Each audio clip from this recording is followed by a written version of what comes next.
That's the way I prefer you. FYI. Well, I prefer to be live. Week 8. Yes, I'm probably the most accurate when I'm muted because, well, let's be honest. This has been 7 full weeks of chaos. Let's see if we can make it 8. We'll see you soon.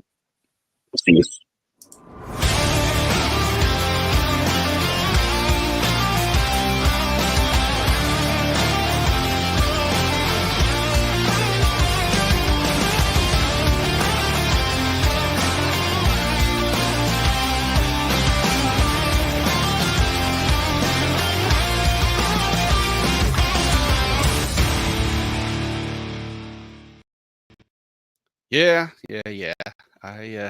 It's week 8. Jorge Edwards, Keith Fleming. I'm Nate Markham. It is, well, as I mentioned earlier, we're about to journey into the halfway mark of your full fantasy season for the most part. I mean, assuming everybody listening is going to make and excel in the playoffs, you're going to go to the championship, you're halfway to the week 16 or week 17, depending upon your leagues. Well, week 18. Is there some that I don't know anymore. I can't keep losers out there played a week 18, sure. Yeah, exactly. As the losers that have week 18 schedules just bounced out, which we probably will have a week 18 morning and talk about who's starting Tyler Heineke and we're gonna do an all DFS show that week. Okay, hey, that's not a bad idea. Not a bad idea at all. What is a good idea is to obviously jump over to the YouTube page, get your comments in so we can answer any of your start sit questions and any DFS questions or, well, any fatherhood questions. Jorge, how are you doing, buddy? No, I'm doing good, doing well. Just we had a lot of written content come out this week, retweeted it out this morning. Had a lot of video content, short video content over on TikTok, Instagram, and Facebook on our pages. Just a lot of content in general here at Fantasy and Frame. So you still got time. Check it all out. And again, if you're watching on Twitter or X or Facebook, or now we're streaming to Instagram, you name it, head over to our YouTube also. Pop your questions in there, and we will be happy to answer them. Soon we'll be streaming on TikTok as well, I'm sure, where Keith will do nothing but dances the entire time and pretty much get you excited for exactly. If it's not DFS, it's dancing for suckers. Cats and dogs, too. A lot of cats and dogs if you follow me on TikTok. Okay. Hey, you know what? It's where we're at, guys. And like I said earlier, we're in week 8. I mean, there are storylines galore. There are questions galore, but most importantly, there are situations that we need to address. Let's start with Dylan's first question of the morning. Good morning, Dylan. He says, what's up, guys? It's a full point PPR. These are 2 different leagues. So we'll start with the first one. Start 2 flex. Rashad Bateman, Rome Odunze, Khalil Shakir, Chris Olave in his return. Keith, you got one of them for sure that stands out? Bateman. The Browns give up big plays in the passing game. He is becoming more and more of a part of this Ravens offense. And, I mean, it's kind of shocking because, again, this is a guy that 3 years ago I was all over. And then he's done nothing but disappoint me for 3 years. So the first year I don't draft him everywhere. Of course, he's having a very good year. That's why I play DFS. But he's in a bunch of DFS lineups today. And I think he maybe scores again. I think he scored 3 out of the last 4 weeks. Make that 4 out of 5 today. There you go. And obviously the news is that Zay Flowers is trending towards playing now. If the ankle injury does limit his snaps or his production, obviously Bateman excels in even a more pivotal role. Jorge, I think he needs Flowers, like in my opinion, to be his best version of himself. Yeah, no, I don't disagree with that. I think that's something that seems to be common throughout a lot of teams in general, is that those third off receivers have a benefit. They didn't get all the attention. Let's be honest. The Browns are in shambles. The only thing that they can do is, hope and pray. But let's figure out who the second start is, because I agree with you. It's Bateman. The question probably comes down to, is it Olave in his return with Spencer Rattler, or is it going to be Khalil Shakir with Amari Cooper most likely going to see the majority of the targets? But is that another benefit to Shakir, despite the Keon Coleman, kind conversations. We heard that for the last week, didn't we? That, Keon Coleman with Cooper on the field has been more beneficial, but then it was realized that JJ Zacharyson said most of Keon Coleman's work was when Cooper was not on the field, and then that turned into a. I love it when people get called out for that. They're like, "See, I told you the addition of Cooper," and it's like, well, actually, the data doesn't back that up. You might want to check that before you start tweeting it everywhere. Exactly. Jorge, who would your second be here? When my quarterback comes out and says, "Hey, when I have Chris Olave on my team, I'm going to hyper target him." I know he's coming back from the injury, but I kind of like this. I like this matchup here against the Chargers. The Chargers, I believe, should be up rather big on the Saints. And they're going to need somebody to pass the ball to. And I think Olave is the primary target. Yeah, I have Olave and Shakir close just because I'm a little down on Olave in general, like we all probably are because it's Spencer Rattler. But and he's a Saints. It is the Saints, and I would still give Olave. I think even 33% target share coming from Spencer Rattler is better than the unknown target share that could go to Khalil Shakir. The other one is Seattle's a better defense too with Murphy, right? Like that's something that I didn't realize how drastic it was. You look at the 3 games that he hasn't played to the 4 that he has. That's a totally different Seattle defense.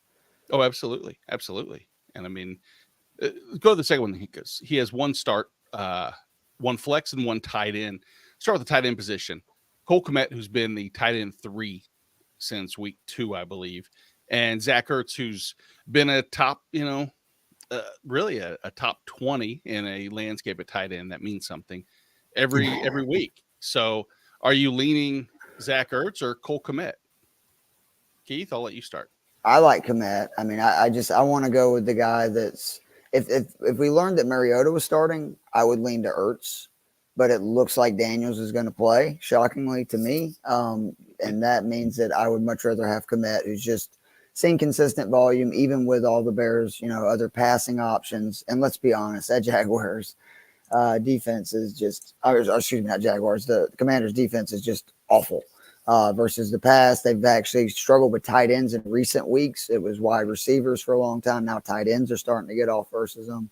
So I would go Cole Kmet. I think he's a safer play and potentially has a higher ceiling too.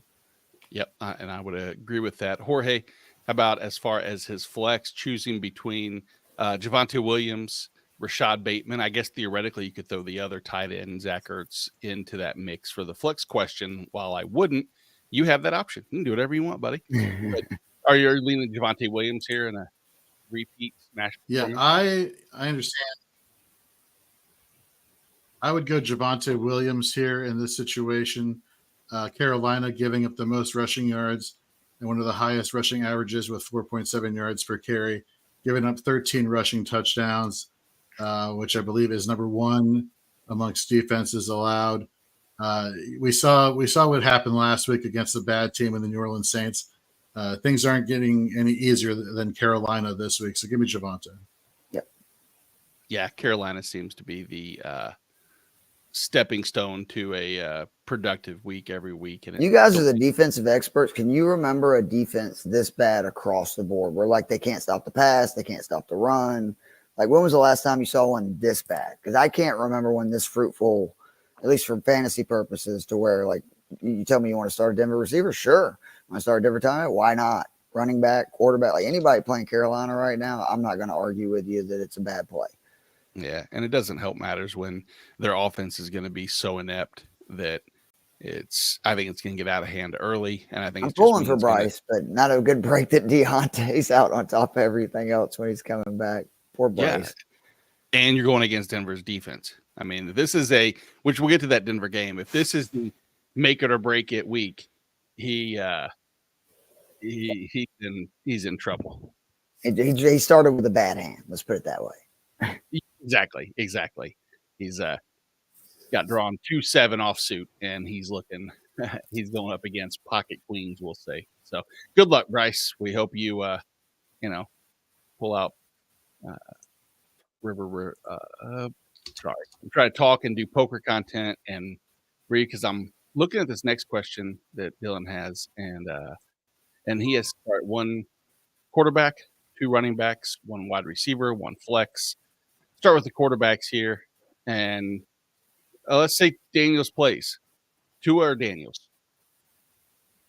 Man, it's hard to sit Jaden Daniels right now. If I'm being honest, like if you want to play Tua, I totally get it. It would be one of those situations that the only way I could play Tua over Daniels knowing he's playing is if I had like Tyreek Hill or Jalen Waddle, and I'm hoping, hey, maybe I get, the double points. Say you're in a matchup where you're projected not to win and you need a little more help. But I mean, last week Daniels played like 3 plays and he had 40 yards rushing, so he had 4 points in 3 plays. So Exactly. It's just hard to sit that guy, even though Tua's got obviously a great matchup. It does. And if it was, if they didn't release any information last night about Jaden Daniels wanting to play, I would probably hedge my bet and just stay safe with Tua. But, it's ironic that that's us saying safe is Tua, who realistically, don't get me wrong, 1 hit, but It's Arizona, who has no pass rush and is losing their best pass rusher too. So staying upright should be pretty good. Good morning, Stacy. I love her headshot there, man. Like, she looks so professional. That's my girl. And then you look at us 2 shit bags, right? I have a Falcon sweatshirt on. There's nothing more trash than that. So that's true. I mean, that's not true. We love the Falcons. So let's go to the next part of that question, though. I feel bad I took that off there. And so we agree that it's going to be Daniels unless something tragic happens. Then, actually, you know what? It looks like he had Christian Kirk in there, too. I'm still leaning Daniels. But, all right, J.K. Dobbins, Josh Jacobs, Kenneth Walker. Holy hell, 2 of those 3. Who you sitting? Oh, 2 of those 3. Okay, good. I would sit Jacobs. Kenneth Walker is just... Yeah, man, did I miss on that guy in drafts? It's just one of many running backs that you could have got, almost kind of in a 0 RB principle, and still had one of the top 5 backs in the league. And then I know it's been rough for Dobbins, and I get that, but this is just such a fruitful matchup this week. I mean, New Orleans, the last few weeks has been historically bad versus the run. It is, I mean, seriously, go back and look what running backs have done to New Orleans over like the last 5 weeks. And we're including like a week, say Rashad White was out and it was Tucker and Irving rushing for like 230 yards. So with the Chargers offense that we know they're going to want to pound the rock, Dobbins is getting the majority of those carries. I can't in good conscience send him. And I think that Jordan Love's going to have a huge day. Like, that just kind of seems to be Green Bay's ammo. Jacksonville's not awful versus the run where they're awful versus the pass. Yeah. All right. How about Garrett Wilson, Terry McLaurin, DeAndre Hopkins, Tank Dell, Romeo Dobbs? Draft. Choose one of those real quick. I think with Daniels back, it's going to be McLaurin for me. If Daniels plays, he's been so good. Yep. Gotcha. How about flex? Garrett Wilson, Tank Dell, because I can't see it being Hopkins or Dobbs quite yet. I mean, Dobbs has had great weeks, but it just, at least that's my 2 cents. I would now. I will say for Dobbs that they play man a lot, and that is Dobbs has been the Packer receiver who's been best versus man defense. But I would go with Garrett Wilson just for the volume. I think that we still are learning what's the hierarchy going to be when Adams and him are on the field. But for me, it's one of those situations, I think I've talked about this before, that I can live with playing Garrett Wilson and him, maybe not having a great game. I can't live with sitting Garrett Wilson and then, losing a game where he has 30 points, which he's, capable of doing. That would frustrate me more on Monday. Exactly. So, all right, 2 of these 2, Kareem Hunt, James Conner, Jordan Mason, Devon Achane. Wow. What a great deal for you, Ryan. If I had to rank them, I think I would probably rank Hunt first. We've seen just the volume that he's getting. He's seen 11 red zone touches the last 2 weeks, which I don't know if this is PPR, but I mean, if it's standard, that's the dream with a running back.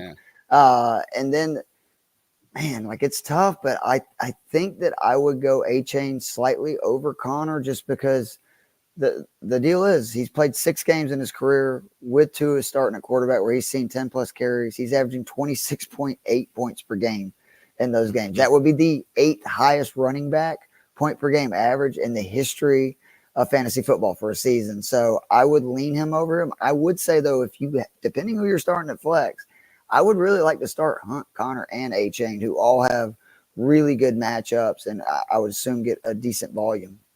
Yeah. And what's crazy is I have Jordan Mason, honestly, right there with those guys. Oh, as no, well. I'm not a Jordan Mason. Like, I honestly think this is the final week for Jordan Mason for me, and that if I can hopefully get a good productive game against a Dallas defense that has been run. Oh, man. horrible, and that's the only reason why I'm wanting to lean Jordan Mason. But now with the news that Kittle and Debo are both going to play, that dropped Mason down just a smidge. I'm going to be on board with you right there. And if Austin, it's a PPR league, it does change it for me. Like, obviously, I would big time lean A-Chain Connor if it's just a straight up PPR league, because those other guys don't really catch passes. Like Kareem Hunt has been pretty much just a runner in the Chiefs offense. And if it was standard, again, Hunt would be number one for me if it's a standard league. Gotcha.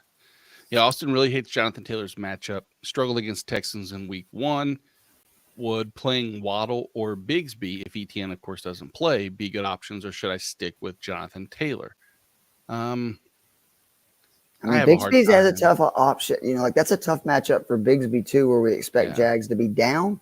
And unfortunately, like, he is not on the field in passing situations. No, they go to D'Ernest Johnson. It will, and we'll talk about that. I think D'Ernest Johnson might be a decent play today. I agree. Think there could be 4 or 5 catches in his future. PPR league for sure. Absolutely. So, but here's the question: is do you think that the return of Tua will propel Waddle into a high enough ceiling? Because the floor plays Jonathan Taylor all day long. Is there a ceiling high enough that you pick Waddle over Jonathan Taylor? I don't think so. I mean, I know that he had a bad first matchup versus them, but remember that the Texans have lost a lot of linebackers in the process, and they have not been quite as good as against the run since. Mm-hmm. And I believe in Jonathan Taylor. I believe in Shane Steichen, and obviously the Colts are now like in the playoff hunt, and they're dead determined to start Anthony Richardson. It is what it is, but by doing that, I would think that means they're leaning on Jonathan Taylor heavily in a very important matchup in that division. Because if I remember correctly, this was the matchup week 18 in this very similar situation where winner take all, and Taylor had a monster game versus this Texans team where he had like 140 yards and a touchdown. Yeah, I'm comfortable. I don't love it, but you're going with Jonathan Taylor. Just trust that the Colts also realize, I think, that with Anthony Richardson, you're the smartest thing you can do. And kudos to you for recognizing the linebackers being out. You're right. Neville Hewitt is their 4th linebacker depth chart wise, and he's going to be starting, which doesn't mean everything, but it means enough. They just need to. There's a reason he wasn't starting before, right? That's all I tell people. It's not like a disrespect to that player, but it's like there's a pecking order. We all know that in all things. Yeah. So, well, how about a pecking order of quarterbacks? And if you have to choose between Tua or Stroud, now goes hand in hand that he has, Achane plays the stack with Tua, which those two, obviously, for most passing backs, he's the most ideal, stack, if you want to consider that. And so I have been less than impressed with CJ Stroud as, lately. Indianapolis isn't exactly the most challenging defense in my eyes, but he's a different quarterback without Nico, right? Like he is. Like what we've seen is he's a different QB.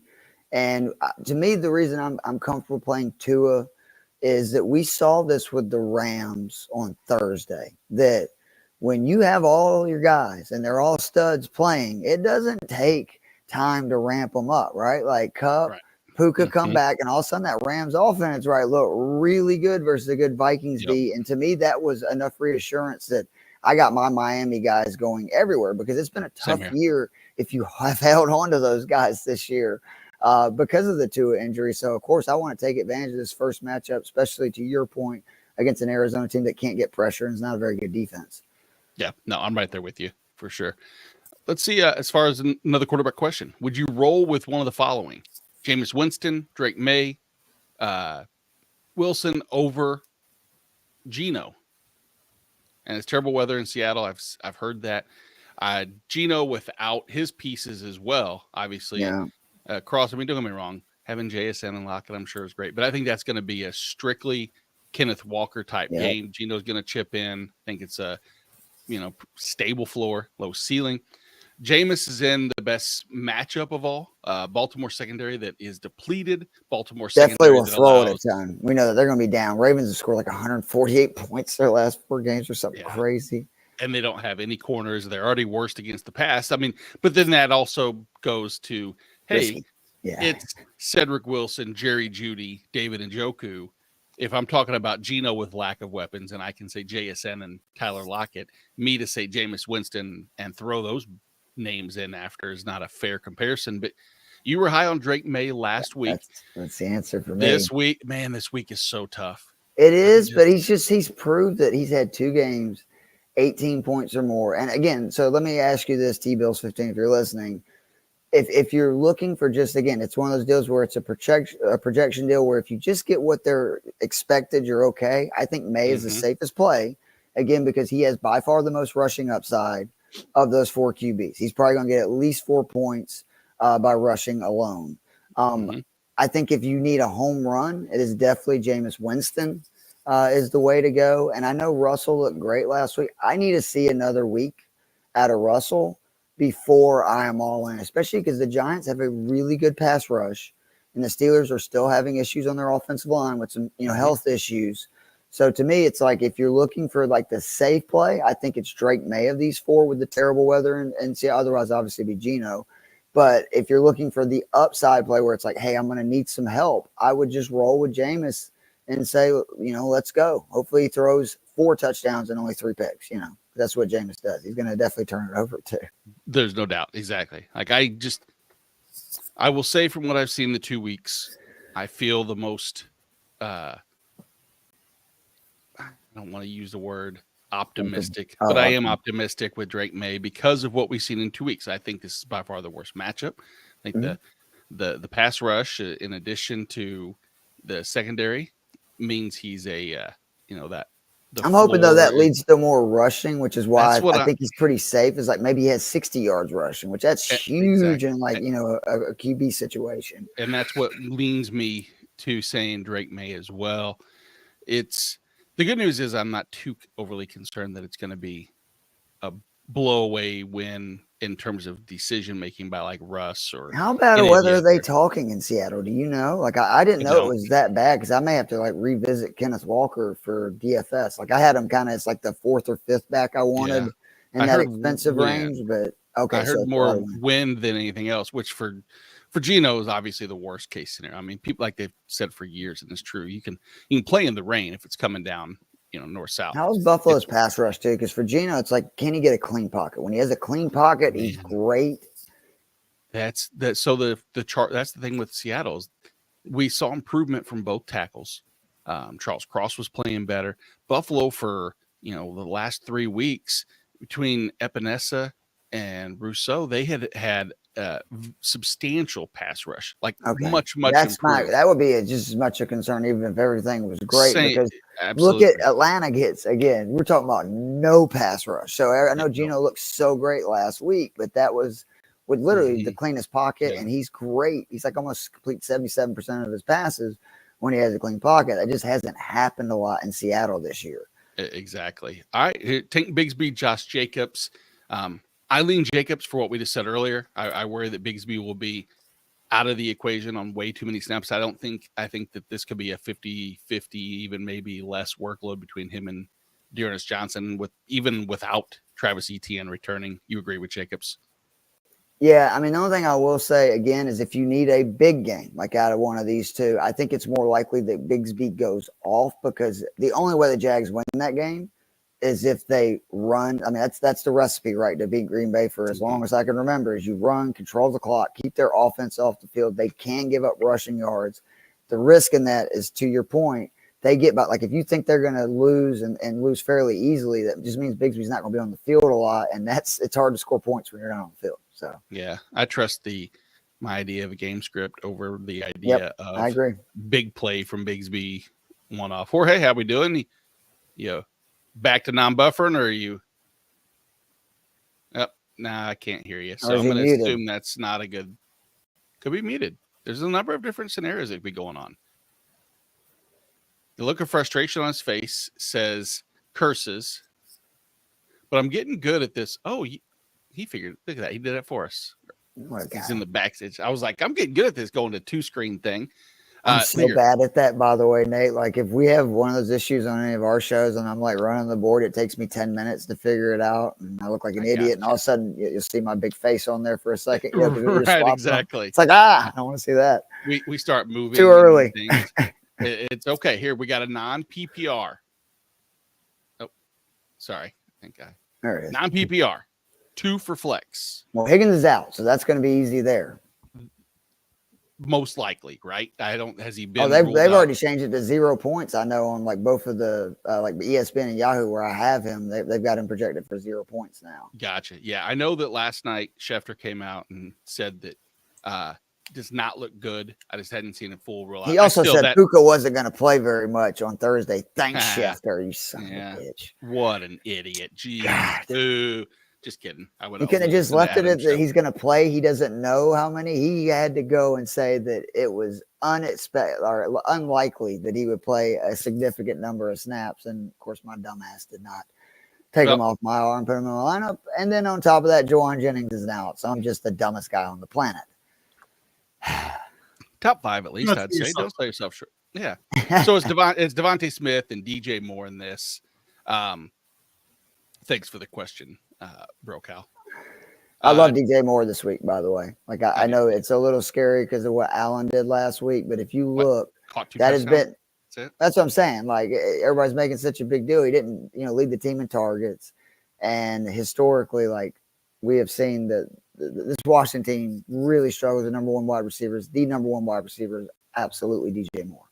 Yeah, 25 to 30%. And Daniel's playing only raises his score. That was my big concern about like the Bears offense was if Mariota played, so they get up big, and then who knows what happens. But with Daniels looking like he's gonna play, I love all those guys. All right, let's do rapid fire through these so we can at least get to the first game on the docket here. All right, Mason Jacobs, Bigsby, Chase Brown, starting to give me one, Jorge. Jacobs. I'll go Mason. Right? Yeah. Yep, Jacobs and Mason. And he does. Feels good about Mason against Dallas. I do too. Especially no Micah Parsons. Not that that's like a pivotal run stopping, but one added less stressor, if you will, against that defense. Packers run excellent against the run. That is exactly right. Angie, good morning to you. Are you guys feeling Jaden Daniels, Kyler Murray this week? Kyler's early game. Daniels could potentially be ruled out. I get that.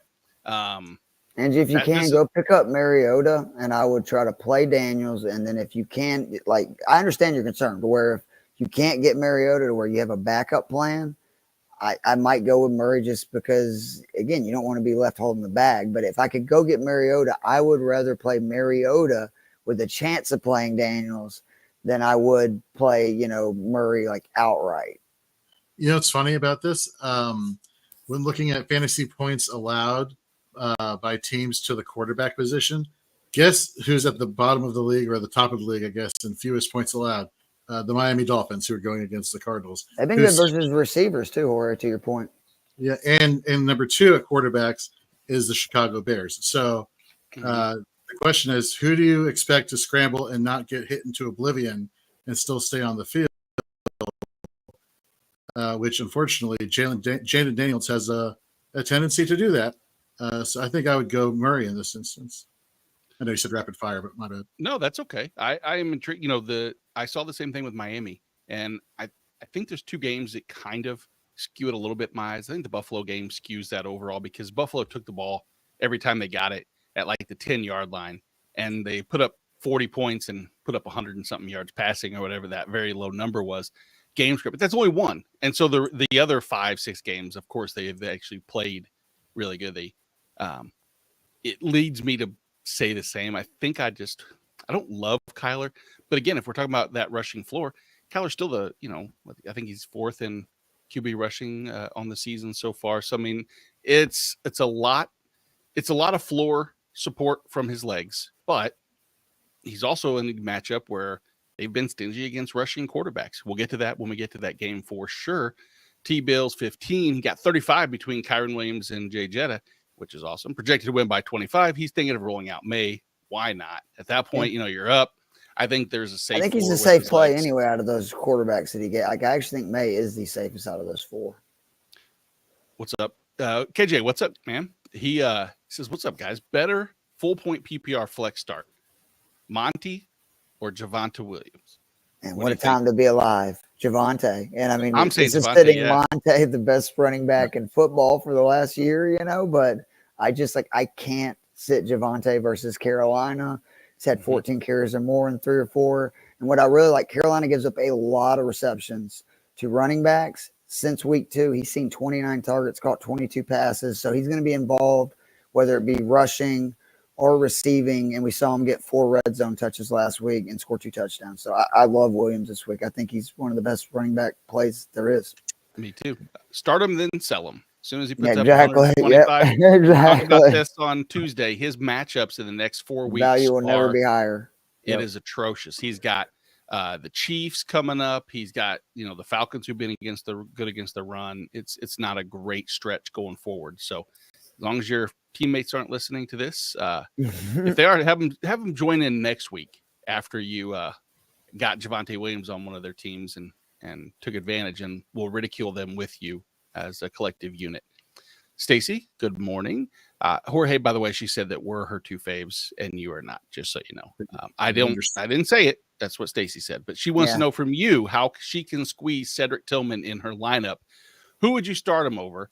And that brings up a little list. Like, I would think that Cedric Tillman is borderline, flex, low end wide receiver 3 upside after his, performance last week. We know Jameis is going to air it out, but here's a couple names that I'll let you guys choose one over the other. Would you go Cedric Tillman or Christian Kirk? Tillman. But I'm higher on Tillman than a majority of people. And I just real quickly make the case that he had not played more than 40% of snaps or ran 40% of routes all year. And then last week, we know what happened. Amari Cooper was traded to Buffalo. He immediately was on the field for basically 80% of both. He saw 12 targets. He caught 8 passes. Even more importantly, Jameis came in for 1 drive. Jameis ended up throwing the ball 12 times, if you count the 2-point conversion that he did. And 3 went to Tillman, 3 went to Njoku, 3 went to Judy. So I think that, again, for like in DFS and also just, again, this is a really bad secondary that is now without cornerbacks. And the one thing we know about Jameis, he is going to sling the rock. And the other thing we know is the Ravens offense is right now operating at a level we haven't seen in a long time. I mean, Lamar is playing football like Michael Vick did in Madden 04 video games. It's just outrageous what this dude is doing. He's 11th in rushing. He's got 15 passing touchdowns. And I think because Cleveland is going to be throwing so much, Tillman is such a good play because we've seen Judy, right? Like we've seen Judy on the field for a bunch of snaps and it hasn't worked out. Tillman's first week with significant snaps, he got really good. And then on top of that, Ravens struggle the most with go routes. Guess what? Tillman runs more than any Browns player last week. Go routes. Which is the worst route to run when you're going against with this offensive line that is as bad as Cleveland's is, and Baltimore's pass rush scares me. It's the only thing I knock Cedric Tillman for. But I think that if you look at that, Stacy, that wide receiver, that low end 3, like somewhere, the Michael Pittmans of the world, I would start Cedric Tillman over Michael Pittman. And that's like probably a good barometer there. But do you normally go for upside at that? Because like for me in that like wide receiver 3, I'm normally going for upside there and being safer like with my number 1 or number 2 wide receiver. See, let me give you 3 names of players I would take over Cedric Tillman right now. I would take Dontavian Wicks just because, according to Razzball, the slot wide receiver for the Jacksonville Jaguars scores the 11th most points. Next, I would take Ladd McConkey. The same narrative, 15.52 points per game to the slot wide receiver. That's 7th in the NFL. And then I would also go. It's hard for me to quit Wan'Dale Robinson, man. All he does is just catch passes. So those would be 3 right off the top of my head. The first two, though, I would push back. They're going to be more than likely in games that they're up and not throwing a lot, to where unless something crazy happens, the Browns are going to be down and throwing a ton. I mean, they threw it 40 times last week with Deshaun Watson. Jameis Winston is more known for throwing it than Deshaun Watson is. I just, again, and so much of this is matchup dependent, right? It's because it's the Ravens. I just think that it would not shock me if Jameis Winston throws it 50 times this week. And if Tillman gets, say, 8 targets, to get a wide receiver 3 to get 8 targets versus a defense that gives up a ton of receptions and a ton of touchdowns and everything to pass catchers, missing corners, I think there's a lot of value in that. Yeah, I'd be interested to know the last time a Stefanski offense has thrown the ball 50 times, but it wouldn't shock me if this is the beginning, because I think we're seeing that. Because Baltimore's still really good versus the run too, right? Like, I mean, they're great against the run. That's why I don't. And we'll get to these games too. So I think maybe we should just make sure we get through here. And so G6 wants to know he needs to start 2 here between Brian Robinson, Alvin Kamara, Jaden Reed. Start 1, Najee, Chase Brown. So let's start with the first 2. Idiot. Who's Smitty? Reed. I don't Probably know. Devontae Smith, maybe. Oh, okay. So let's start with the first one. Brian Robinson, Alvin Kamara, Jaden Reed. Ooh, give me Jaden Reed and give me Kamara. God, that's just so hard. Brian Robinson has not been less than a RB2 in every game played. I would go with the backs only because, again, the Jags run man at a pretty high rate, and Reed has done nothing versus man defenses this year. Like, I mean, nothing. He's not targeted. He doesn't have really any receptions. He is the guy that's killing. They're using him basically as Debo, so very similar to we see in the Debo Ayuk situation where Debo thrives versus zone, Ayuk thrives versus man.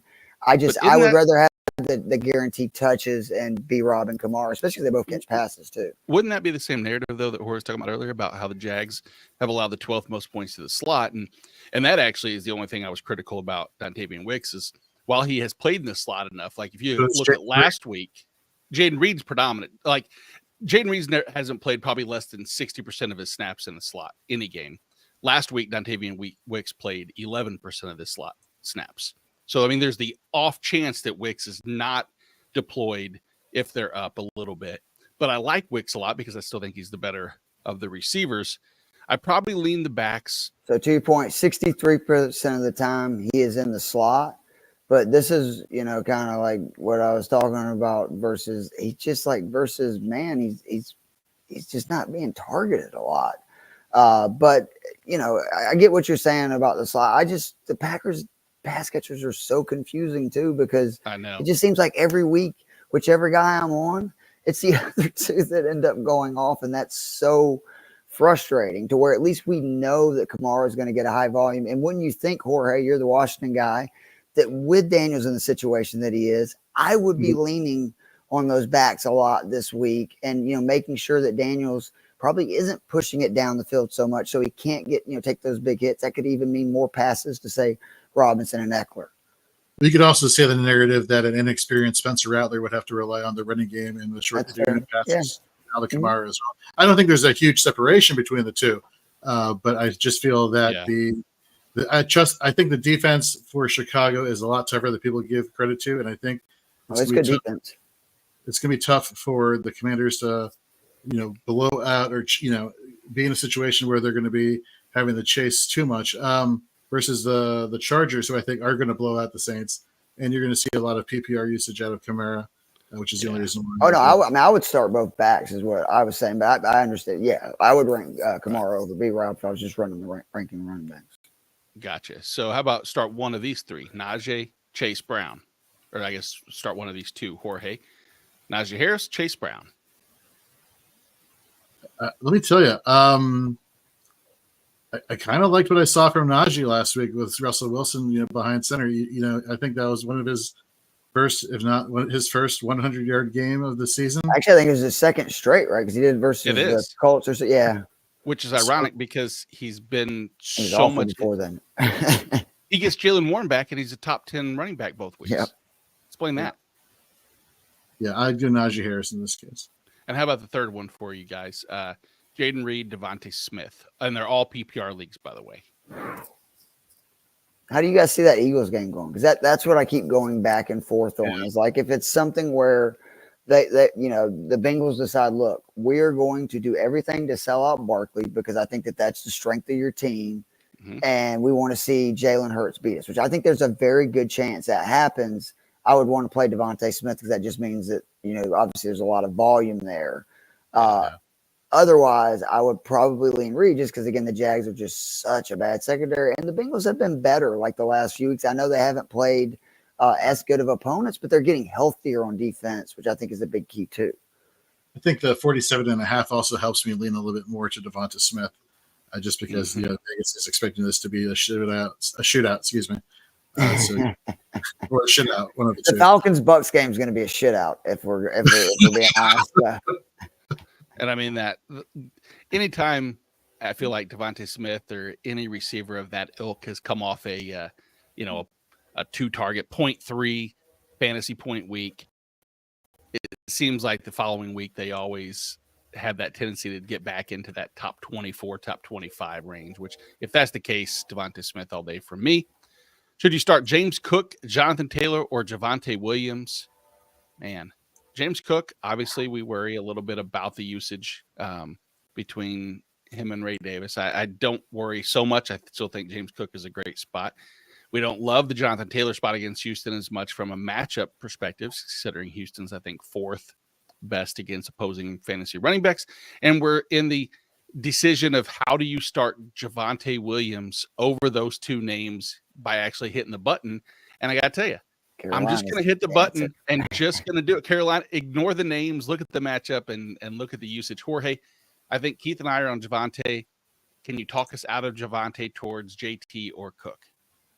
I will say for Cook and Buffalo playing Seattle, that Seattle does give up the 4th most rushing yards, allowing 5 yards per carry to the running back position. They did just go out and make a trade for Ernest Jones, who is typically more of a run-stopping linebacker than Jerome Baker, who they traded to the Tennessee Titans. And if Ernest Jones does play today, and I'm assuming he goes into the middle linebacking position, that could pose a problem for James Cook. If Ernest Jones does not start today or play today, even on limited snaps, that bodes well for James Cook. But I agree with you. It's Javonte. But Cook is not too far behind, I don't think. And again, just Murphy, when he plays, man, like I looked it up last night, it's unbelievable the difference in the points the Seahawks allow, rushing, like everything. Like he is a real difference maker, and they nailed that pick in the first round of this draft. The previous week, the aforementioned Ernest Jones, by the way, played against the Buffalo Bills, who he would play this week, and he had 3 run play tackles, led the team. But I still, I like played him and then dropped him. I guess is that what happened? They traded. They traded him. I'm sorry, Ernest Jones got traded, so he'll get the Buffalo Bills in back-to-back matchups potentially. Which I don't know if I have to do a lot of homework for that one. That'll be a fun little nugget. Is that if he has 5 touchdowns, maybe it'll be the first time a defensive player has had 5 touchdowns against. Well, I guess there's a theoretical way that a team can play the same team like home and home back-to-back weeks. I don't know if the schedulers do it that way, but don't know enough about historical season trends and schedules to make an affirm stance here. But on the James Conner or Tank Bigsby non-PPR stance, it is a tougher decision if you take away the PPR portion of it, I think, right? Or am I wrong? No, I think it is. Yeah, go ahead. I'm sorry, Rory. Go ahead. I think it's a slam dunk. The offense for Arizona is James Conner. Like volume is going to be on his side. I think it was Kevin Tompkins on the Daily Fix with you, Keith, on Friday was talking about if Green Bay does get out to this big lead, then the PPR running back is more Dearness Johnson than it would be Tank Bigsby in this situation. So if that narrative holds true, you kind of limited there. Whereas James Conner, he's going to get the touches as well as the receptions out of the backfield. Yeah, I think what makes it a tough decision is that he might have maybe he thinks that Jacksonville's going to actually play better. Trevor Lawrence has played better. He's had a quarterback rating of over 100 over the last 2 or 3 games. They're a better offense with him as the engine, which is so frustrating why they don't play him at all. Like once they basically get in passing situations, I understand leaning to other backs, but he literally just goes off the field. Which how is a team not going to know you're passing if you take the back that is you're running back, you just take them off the field? It's kind of confusing. I mean, let's be honest. Are we really trying to find a flaw in the Doug Peterson led team? Very fair. And that dude anybody that has so anything can happen. Anybody that has any questions in the chat, hang tight. We will get back to them. We jump through. Maybe some of the narrative on some of the games will help answer the questions, or at least lead you to water. We can't make you drink, of course, but this Philadelphia-Cincinnati game, the Bengals, talking about can't make them drink. If they lose this game and they go 2 games back at 500, I think that'll force many Cincinnatians to drink, or maybe they'll just go out and eat Skyline chili and feel just as shitty the next. Don't you think this is almost like a loser leaves home in some ways? Because I think it's a huge loss if Philly loses as well. Oh, of course. Because you've got to win the division, I think, in the NFC East to get that playoff spot with what the NFC Central is doing with the Falcons and Bucks, both being over 500. And then you got the 49ers and the Rams. You know what I mean? To me, if you're the Eagles, this is a must-win game. Absolutely. And so both sides are in that situation. Dallas Goedert is out. This is a battle of the Browns. Chase Brown, Sidney Brown, identical twins, University of Illinois alum, look to battle out in this matchup. As I mentioned, the Bengals do look to get back to 500. Looks like when they had T. Higgins back, their offense has been clicking again. Now it appears Higgins is back off again, which that was a practice deal, right? That wasn't in game. Yeah, it sucks. Yeah, it looks like a hand. I mean, that just looks like that's T. Higgins' MO written all over him. At least it's better that it was on Friday than it was this morning, or that he's going to be a decoy, which we've seen out of T. Higgins plenty in his career. Looking less than ideal per Adam Schefter. Obviously, some strong starts in this matchup are Joe Burrow. Jalen Hurts is still a strong start, no matter how disappointing as a whole he's maybe have been for real football. Saquon, A.J. Brown, Jamar. Devontae Smith is close. But if we look at it, Philadelphia from the defensive side, they've allowed the 5th fewest passing yards. Without Higgins, knowing it's going to be Jamar Chase, Jorge, you pivot to anyone else on this offense that could be flex-worthy. Andre Yosevich. That's the guy. That's the guy. Yeah. Gotcha. Again, I like to go back to this slot PPR points per game average. Philadelphia is 3rd in most fantasy points allowed to the slot wide receiver. So give me Yosevich here. Second year in a row too, they've struggled with that. To your point, Jorge, they were really bad last year, also versus slot wide receivers. They just don't have the best secondary group by any means, and it seems like they move the safeties, more bracket against the outside and let that slot kind of run free. Philly has been susceptible to slot receivers, 3rd most PPR points per game. The Devontae Smith on the other side against single high coverage is a huge advantage, and that's what Cincy has done as well at times. They've allowed the 10th most yards to outside wide receivers, so it contradicts exactly what I had said that they've done in most years, and that just seems to be they're bringing the guy, with single high, bringing someone up in the box, which maybe that's going to be the case. That's what you said earlier, Keith, is maybe the plan's going to be to try to make Hurts beat them, slow Saquon down.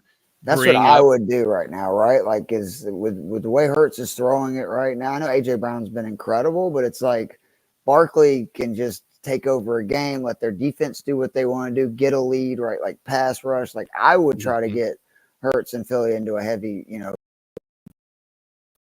throw situation. Yeah.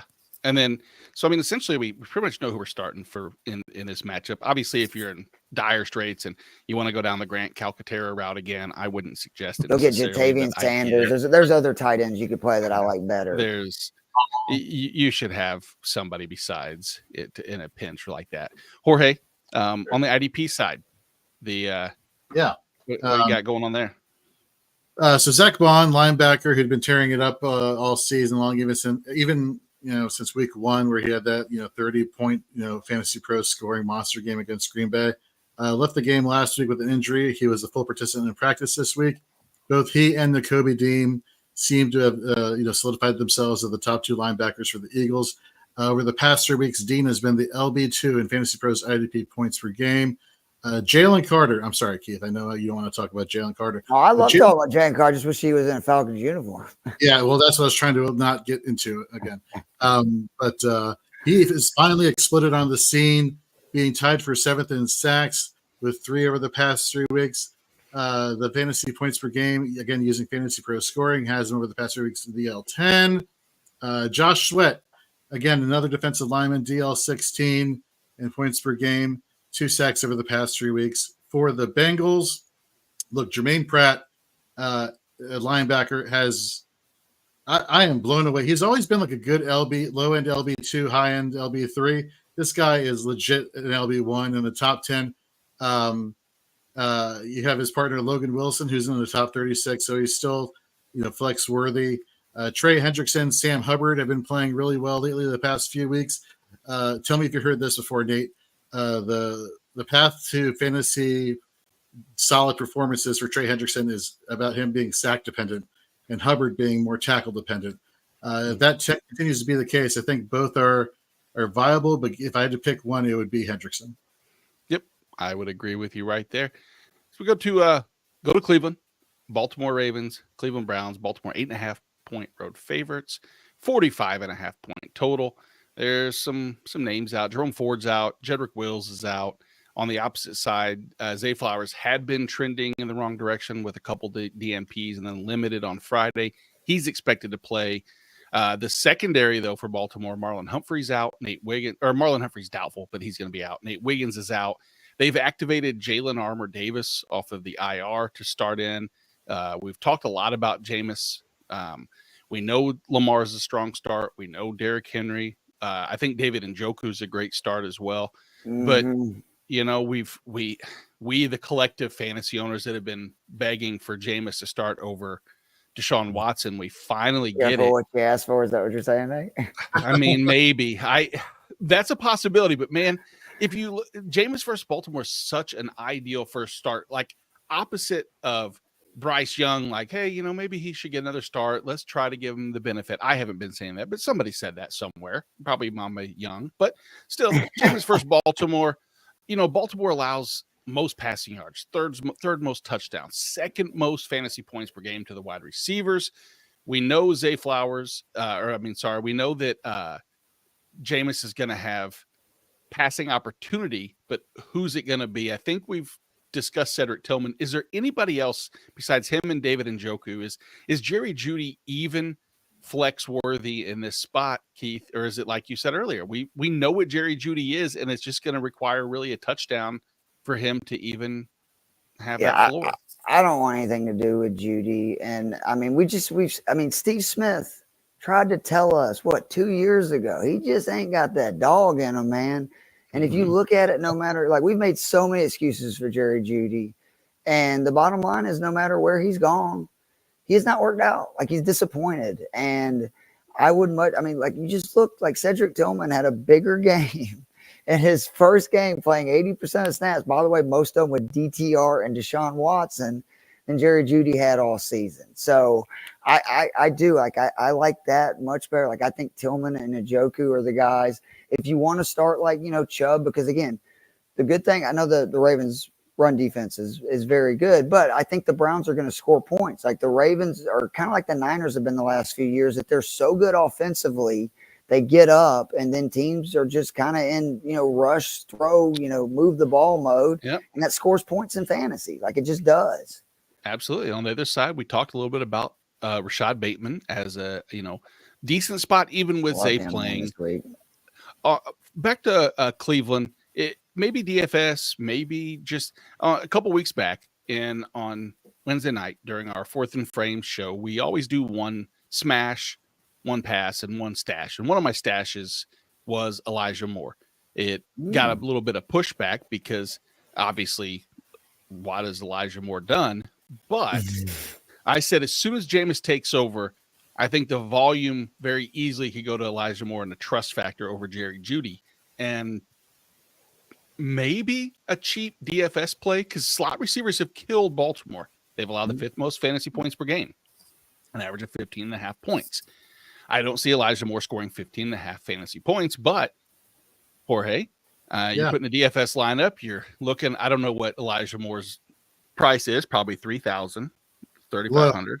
Yeah, I would assume it's low, but again, I like looking for these hidden matchups here that people, especially, and Keith, correct me if I'm wrong, but if you're trying to get some of these big dogs, in your lineup, like you really got to hammer home some of these cheaper plays here that open you up for getting, My favorite stack this week to free up money is you play Lamar with Bateman, which that's like 12-3. And then you play Tillman with Njoku, which is, I believe, 8,400 combined. So that's leaving you 30 grand. You're getting basically 4 pieces in a game that, we think is going to be high scoring. There's going to be a lot of points in. And then from there, if you want to play Tyreek Hill as a one-off from Miami, or if you want to play Kenneth Walker as a one-off from Seattle, like, you can pretty much do whatever you want with the rest of your lineup, especially when, even if you're spending up at defense, you're talking about like 3,600.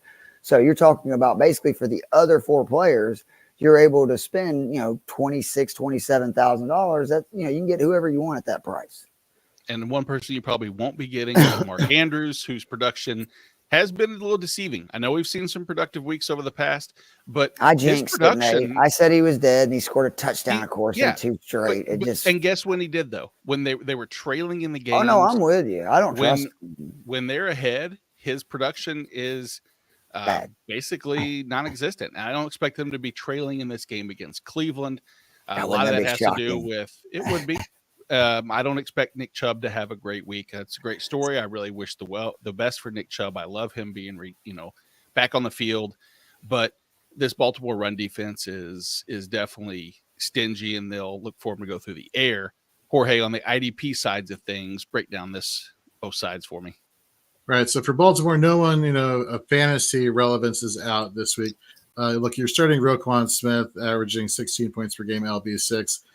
Trenton Simpson, the rookie here, or the second-year linebacker here, he had a really impressive tackle rate performance last week, albeit on limited snaps. I should say, I think he had like a 64% or 58% snap percentage. For fantasy point scoring, though, using Fantasy Pros metrics, not there yet. He falls outside the top 50. So he's getting there in terms of efficiency. It's now just a matter of time if we see the productivity take over.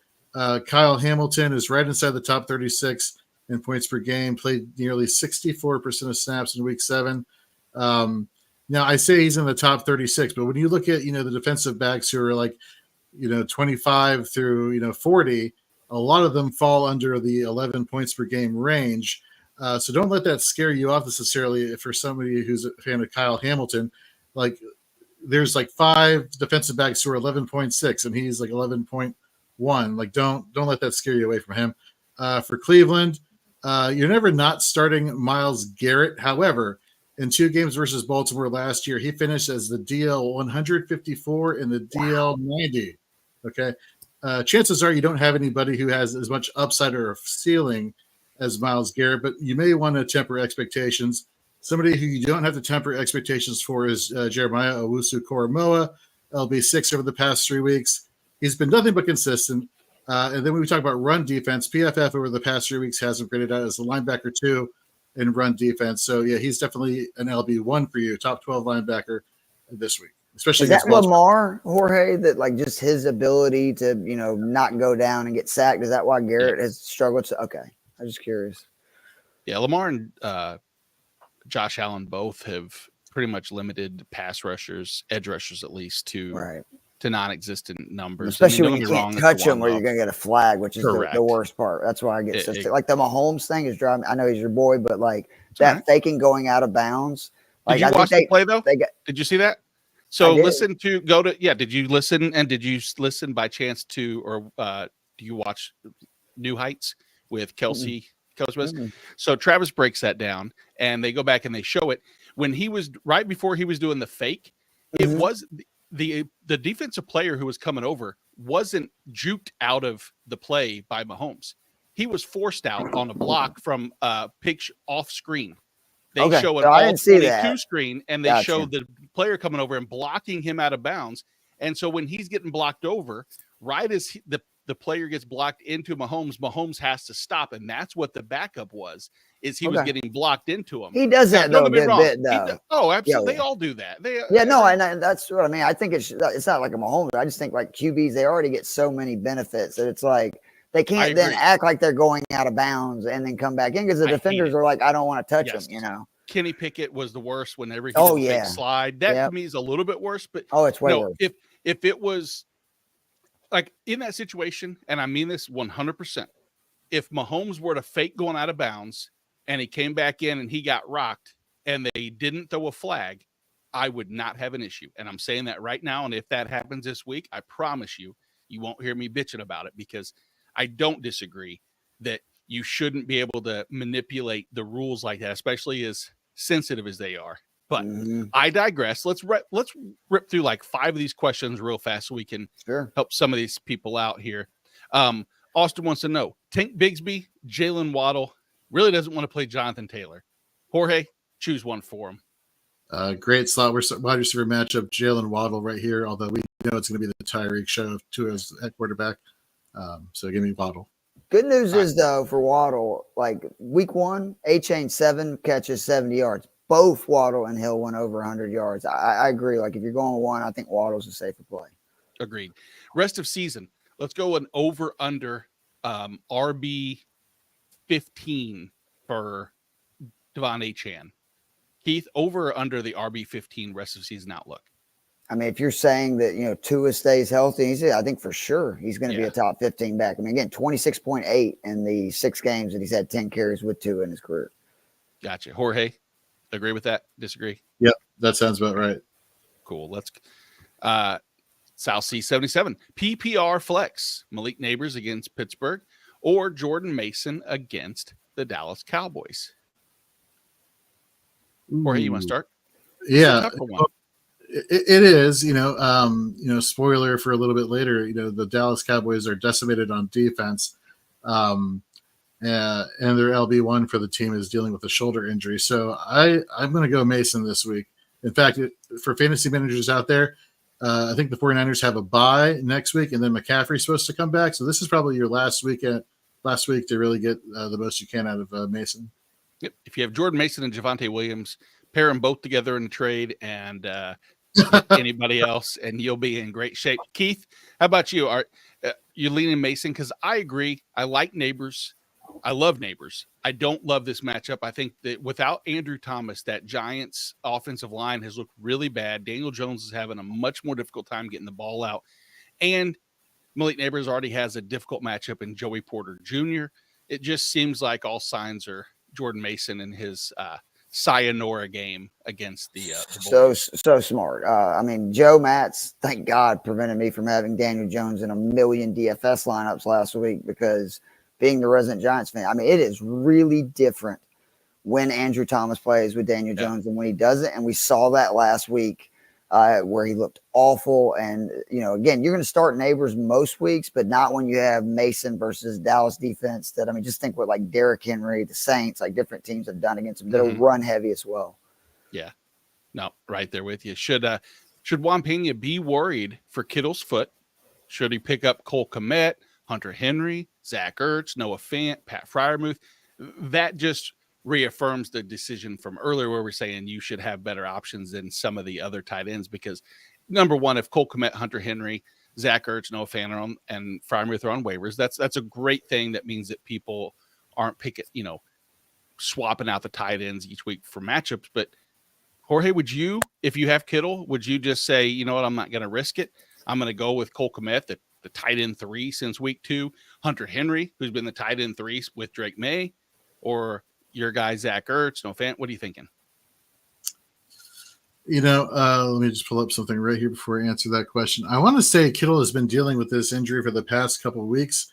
You look back the past 3 weeks, and PPR scoring 20 points, 22 points, 15.2 points. I think you're fine with George Kittle. This is probably going to be a lingering issue for him. But I'm not scared off by this, even with Debo returning. Well, Keith, how about you for the wide receiver 2 and flex for Juan's team here? Start with the wide receiver 2 of these names: DJ Moore, Wan'Dale Robinson, Rashad Bateman, Jacoby Myers, Josh Downs. Of those, are you DJ Moore pretty easily for you? Yeah, I mean, like Bateman would be the other guy that I would consider, but I do also want to say, if you have a roster spot, go pick up Hunter Henry.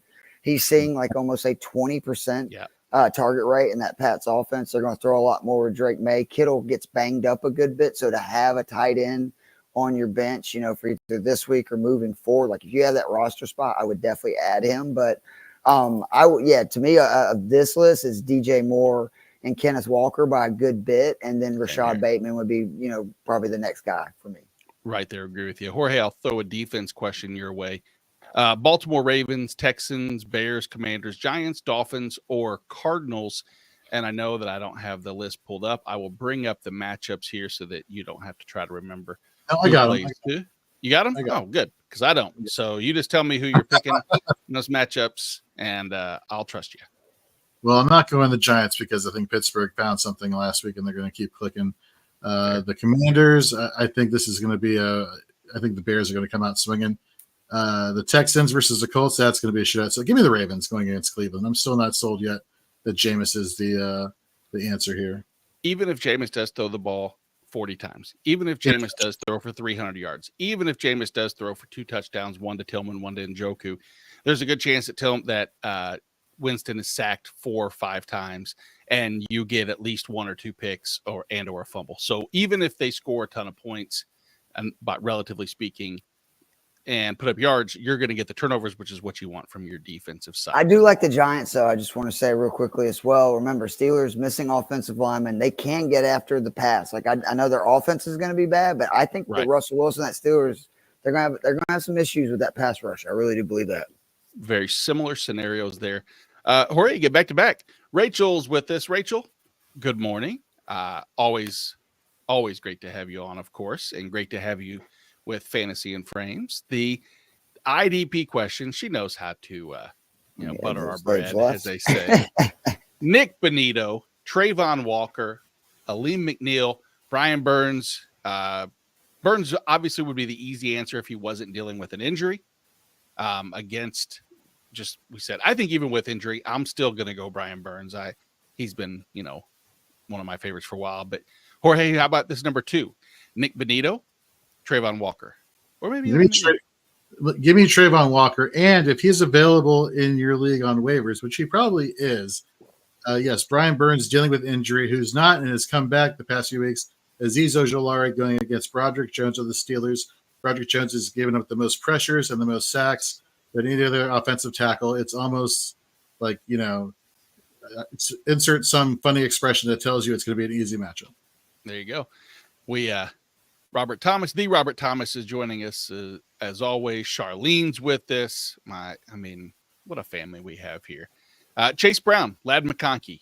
T. Cardi wants to know, Keith.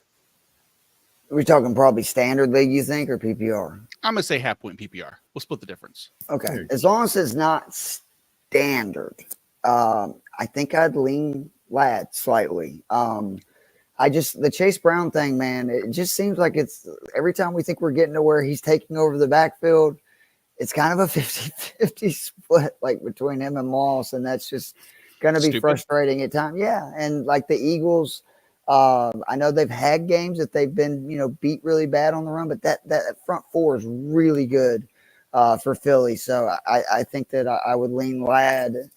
Because, again, Chargers got a lot of injuries at the wide receiver, and he gets a huge target rate. We're just waiting for that game where they end up throwing it a ton. I think Lad's really going to go off. There we go. Let's stick in the chat, everybody. We're going to jump back to a couple games. We will return to the rest of the questions. Let's go to Detroit. Tennessee travels to Detroit as 11.5-point underdogs, 45-point total. Will Levis is still questionable with that shoulder. What do we think is going to happen there? Does anybody have any guide? Do we think it's still Mason Rudolph for another week, or is Will Levis really, Does it matter is my real question. Like at the end of the day. It doesn't matter to me then. And by that answer, let's move on then, because who cares? I'm not trying to be a dick, but I'm just like, Tennessee in my opinion, the most, like, I don't want any guys in my fantasy lineups. I don't want anybody in my DFS. Like, I don't want anything to do with them right now. It maybe matters for no, because that happened last week where I was like, Pollard, it's a great matchup. They'll stay in it. And now I'm done. I'm done with them. Zach Pascal on the Detroit side is out. Jameson Williams, of course, is suspended. Idiot. On Tennessee, L'Jarius Sneed is out, which is big. Tajay Spears is out, which is who cares? But let's talk about this Tennessee and Detroit. This Detroit team where, normally speaking, we would say it's pretty much this is going to be a just run through their ground face and pound. and ground and pound. I think this could be a trick bag. Wouldn't shock me in the least if Detroit comes out and Dan Campbell and company wants to continue what they've done, which is over the last 4 weeks, ranked first in pass completion, pass rating, touchdown percentage, yards per attempt, adjusted yards gained per attempt, and basically just reaffirm that even without Aiden Hutchinson, we are still the team to beat in the NFC. I don't know if I trust that entirely, but I'm going to lean on that narrative, and it's going to lead me a little bit towards some of the ancillary plays in Detroit. Isn't Tennessee's run defense really good too, though? Like, I mean, aren't they still one of the best, like, yards per carry and all that kind of deal versus the run? What did we also just say earlier? Who was their best run defender? Ernest Jones. Where's Ernest Jones?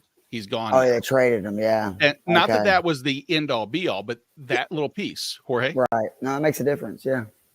I think the combination of Jones and Murray definitely helped with that run defense, but I think Murray still can contribute, but it's hard when you get rid of one part of the puzzle there. Well, I mean, the run defense mostly is catapulted by Jeffrey Simmons. Let's be honest. Tennessee. So, Nate, are you making a case that this is the Sam Laporta week? No, I'm making a case that this is a DFS Khalif Raymond week. Oh, I like Tim Patrick. So I'll raise your Khalif Raymond and give you a Tim Patrick. But no, I think that those are two of the smarter plays for DraftKings this week in multi-entry events, because it would not surprise me, obviously, if they had like one catch for 5 yards, but it also would not surprise me if either one of them had like 2 catches for 70 yards and a touchdown. Right. And I mean, both have seen their, the playing time, even when Jameson Williams was there, is up a little bit. So you build a team with Tim Patrick, then build another team with Khalif Raymond. Don't build a team with both. I think that's a little that would be a little risky. Yeah. A little risky, but you could. I mean, that's the Jared Goff questions will come in. And like, here's one. Like, would you, not knowing Jaden Daniels' situation, would you go Goff or Daniels? Goff. Keith, I have this question. I can't sit Daniels if I know he's playing. Like, if you're telling me he's playing, I just can't sit him. I'm not telling you that, though. I'm telling you that you don't know. I don't know. Well, again, I would say the exact same thing that I said to the person earlier. If I have the spot and Mariota's out there, I would pick him up, and I would be okay with going with Mariota if Dan. Because I want that potential of Daniels because his floor is so high because of the rushing. Detroit is one of those teams that, I agree with you. This should be a game where they pass and all that, but we know Detroit. There's always a chance that it's Montgomery 25 rush attempts, Gibbs 15, and like that's all they're scoring, right? Like that's always a possibility when you have great backs. And that's exactly right. And that's probably I would love to hedge the bet and say Goff throws the ball, 28 times, completes 21 of them, throws for 245 and 2 scores, and you're safe. Jane Daniels could put that same type of production up in the first half, just, rushing and 1 touchdown aside, and then get banged up and miss the second half, and you'd still have very similar stats. But that's not where we're at. Where we're at is we're in Detroit still. And it's easy to look at the Tennessee Titans pass D. I think their pass defense, where we're talking about this Goff, the numbers look good. Looks like Tennessee's pass defense is really strong. Go through their QBs, Nate. Go through their QBs they played. Caleb's first start. Malik Willis with the Packers. Tyler Huntley. I mean, it has not been. So this is, again, leads to Jared Goff. We know Jahmyr Gibbs, Amon-Ra. David Montgomery could be a strong start. I consider him just a strong flex with which is probably not fair. But Tony Pollard, that's been the question many people are going to have. Jorge, we've kind of touched on it. This run D for Detroit is just so good. If you have Tony Pollard or I'm going to do this and slowly pull up the rankings so that I can see just where. But How about Tony Ernest Pollard Johnson in a okay. PPR league? That's the Still kind of question I want. You would still go with Pollard? I think I would still go Pollard. I think so. I don't love it, but I just I have don't too like much of a DFS brain because I'm not afraid to take those chances because I always look at it like that. I just look at that. I was shocked that I would feel better if Levis is playing because he's seen more targets when Levis plays. But like last week, that was my whole thesis with him as well. On top of that, if they get down, they're going to 3. I think he saw 2 targets, and it's like, what is going on? Like, I know he was getting a 15% target rate just 2 weeks ago, like for the season. What about Tank Bigsby or Tony Pollard? Remember that Bigsby? Really? Oh man. Detroit's defense they don't give up rushing I know they have a few times this year, but that's not when they're playing a team with either Will Levis or Rudolph at QB. Like they're going to be able to sell out on the run. I agree, and I have to get that in my head. I'm sitting Pollard when I have. Luckily, I have a better option than some of the simply just egregiously bad names we've talked about. There's some egregiously good names on the offense. Maybe not as much on the defense side outside of potentially, say, Brian Branch. Just real quick before you move on, because I do want to know, because we were talking about this briefly. Is this now like Sam Laporta's window, right? Because really, if you look at it, he was much better last year when Williams was out. Like I think he averaged like almost 5.5 receptions per. He saw about 6.5 targets. Do you think that there's a chance that these next 2 weeks he's going to get more involved, obviously, because he also was sort of, I know it's silly to say Jameson Williams and Laporta are both big play targets, but Laporta made a lot of big plays last year. Like he was in the play action. They had a lot of downfield stuff to him. I'm just curious if like the next 2 weeks we see a lot more Laporta than we have volume wise and stuff. I don't see how we don't. I mean, simply just a product of, the takeaway of Jameson's, the guys and the target potential. Of course, we know wouldn't shock us in the least if Tennessee or if Detroit just decides to play, we can run all over you, because that doesn't shock me either. Because Dan Campbell is, is a creature of typically. What a likable guy, though, man. I love that dude. I do really too, and but I love him for that reason. Because what would be more satisfying, throwing all over Tennessee's defense and airing it out, or just running over their face and stepping on their chest the entire day and going forward. So, yeah, I do. I find that Laporta is probably hard. Jorge, do you think he's kind of challenging to trade for? Because I think people, if you've held on 7 weeks, you don't want to sell low, but maybe not. Maybe, maybe there's someone who's just fed up. They picked up Cole Kmet. They're fine starting him, and you can get him. I mean, with no Jameson Williams the next 2 weeks, this is your time. This is your window. After that, I don't think that you're. Yeah. So this is the time with the trade.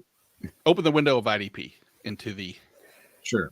With Aiden Hutchinson going down due to the injury, which is crazy to think if the Lions made the Super Bowl. This is a guy who needed emergency surgery after the play against Dallas, that he could still participate in the Super Bowl if the Lions made. That's crazy. Hashtag gay modern medicine. According to Fantasy Six Packs, IDP points allowed tool, Tennessee has allowed the 5th most points to defensive backs using Fantasy Pros scoring.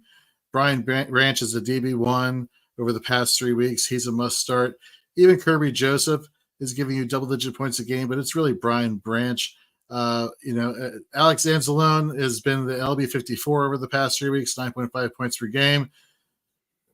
I mean, I don't like it, but if he's your 3rd linebacker, or you have a 4th linebacker spot / IDP flex, he's there. But the days of him being an LB2 or LB1, I don't think are there anymore. For the Tennessee side, they just acquired Jerome Baker. Again, we don't know if he's going to be playing or not just yet. I wouldn't expect his snap percentage to be that high. I mentioned earlier, with no Ernest Jones, Kenneth Murray should get a bump in run stopping productivity, aka increasing his tackle floor, aka increasing him as being a viable option here in fantasy, even more than he is currently. And then it's unfortunate that L'Jarius Sneed isn't playing, because he's one of the top 12 defensive backs in all of Fantasy Pros IDP scoring. But Amani Hooker is finishing in the top 12 in points per game. He has been more the consistent week in, week out tackle volume defensive back. So those would be my guys for IDP for both teams.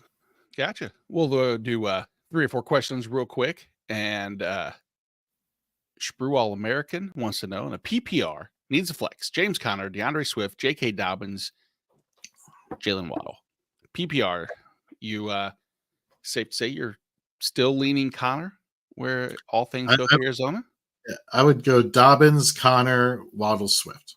Oh, interesting. Okay. Swift has been really good lately, but I understand your rankings there. Charlene wants to know, how do we feel about playing Debo this week? Does she run the risk? Well, if we saw the tweet go out to, did you see the viral little thing with the kid in the back seat? So he's crying in the back seat, and his dad has a video, and he's like, "Hey, buddy, what's going on?" And he's like, this and that, and Debo responded to it saying, basically, "I'm good, little bro," and I think he's gonna play, but. Do you run the risk? I mean, it was an injury, but pneumonia, obviously, fatigue factor. Do you think he gets involved, and do you go with it? Because I say yes. Oh, absolutely. I mean, no Brandon for the rest of the year. They got to throw it to somebody not named Ricky Pearsall and George Kittle. So, give me Debo. Look, if you have Debo and you're starting him, like he's on the field, he just makes plays. Charlene's pretty savvy. She could have plenty of better options, but I still say Debo. Chivalry King. Chivalry's not dead, but maybe Nick Chubb's production, Ramondre Stevenson's production, DJ Moore's production, we don't know, but it's a standard league. So which way you lean in here?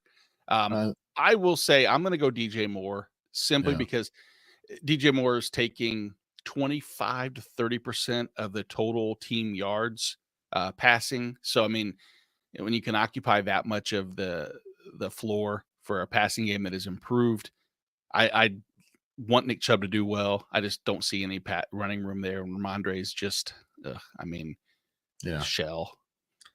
You agree? Yeah, 100%. Nick Chubb, great story, great comeback, but not anything yet. So it's DJ Moore for me.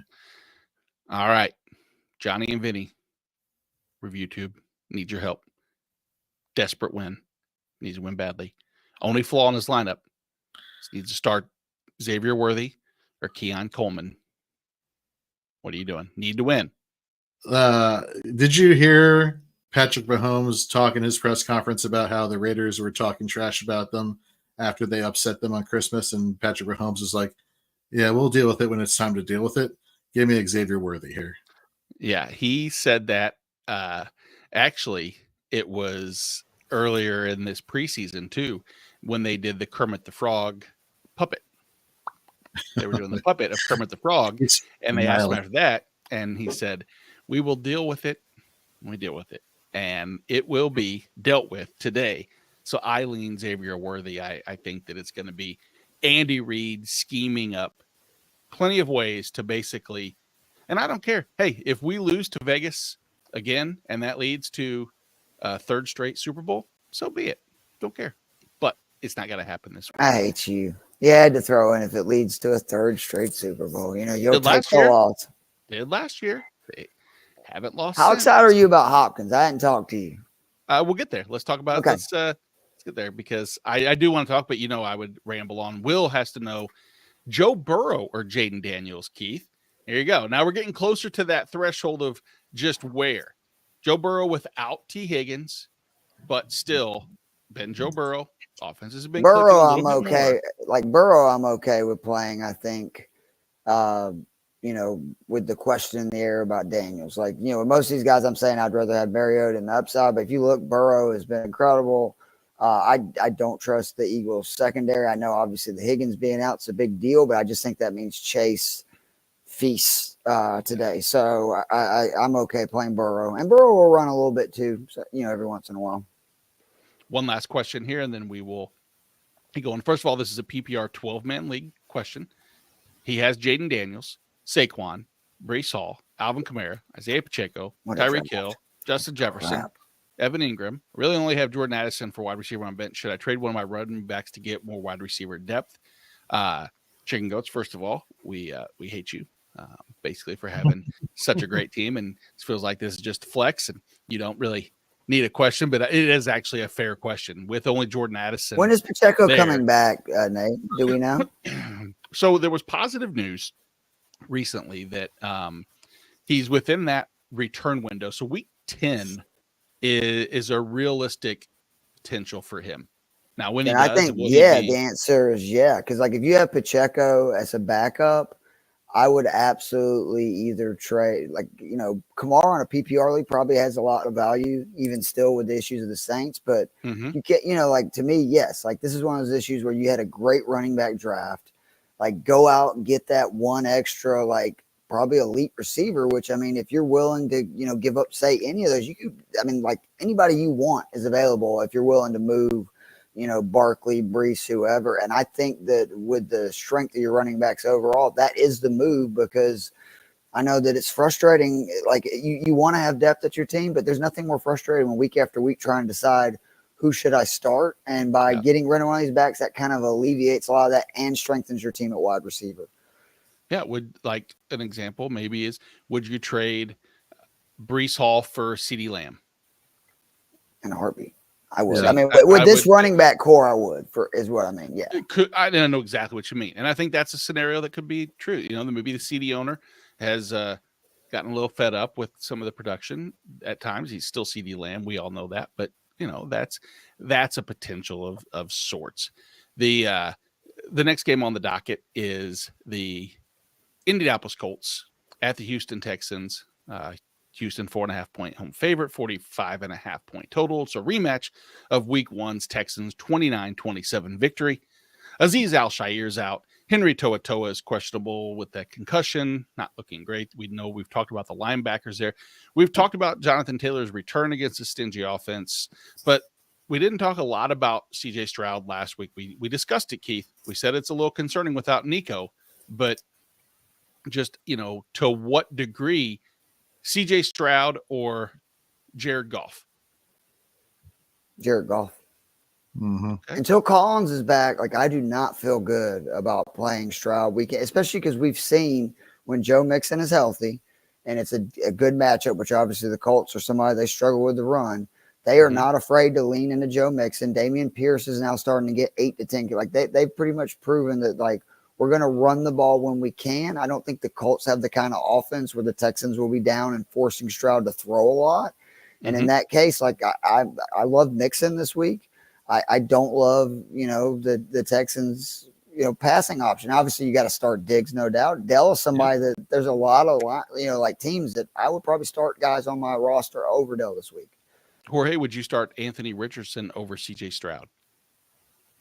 Oh, that's a tough. Yeah, give me that, just because he has more of a rushing upside. Let me ask you a question, Keith, going back to what you were talking about Tank Dell, because I think everybody can say, damn, Tank Dell really screwed us over last week, you know, I think he got like close to 0 points. Really good Green Bay secondary, though. Let's not forget that. Like, those safeties and like that, great. Yeah. That notwithstanding, would you play, for example, would you take a gamble on a guy like a Dontavion Wicks over Tank Dell, or is it still Tank Dell? You're hoping for the targets to go his way eventually. I think I would lean Wicks this week. Now, again, it's matchup dependent, but I think you're going to see a lot of Joe Mixon, Damian Pierce this week for the Texans. This is a divisional game. They need to win it. They know Nico is still out. They know he's coming back, though. So, like, what's the easiest way for the Texans to win this game?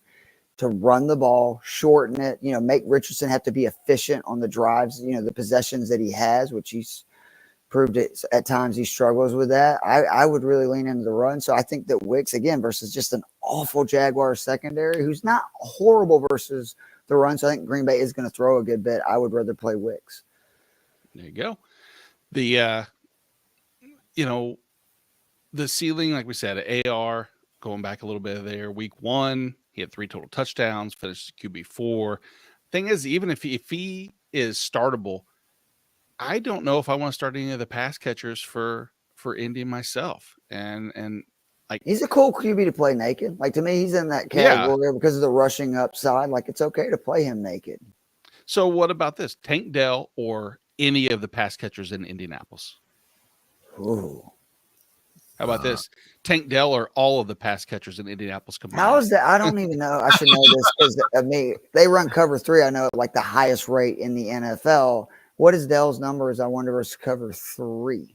Because that would be the answer to me. If he's good versus cover 3, I would feel, I'd much rather have Dell over those Colts pass catchers. Otherwise, I'd probably rather have like Pittman over him just because of the volume week to week. And if it's close, I always try to lean towards who's going to get, more targets because that's just going to be more opportunities to score points. Gotcha.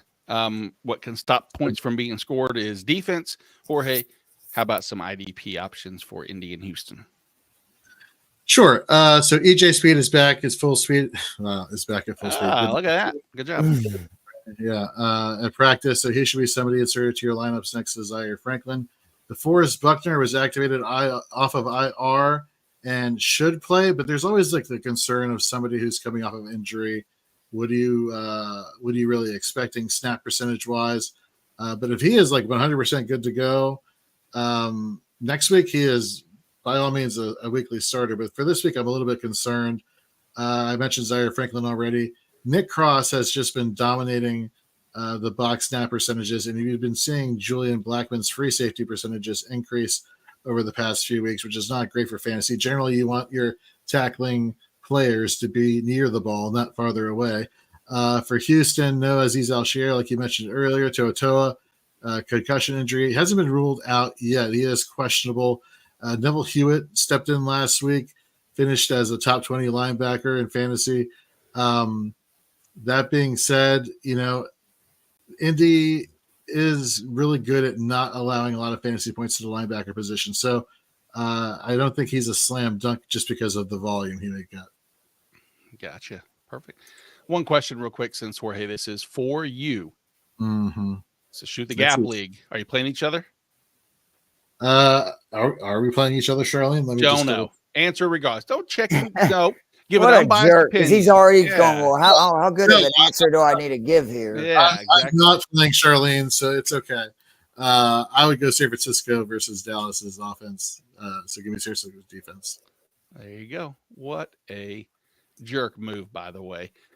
Wow, Josh. You're the man, Joshua. Joshua, thank you so much. Jorge, did we tell you we got $2 on the DFS show Friday, and we felt like we just won like the lottery? We were like, this is awesome. We're going to get Joe Matz a new Twins hat.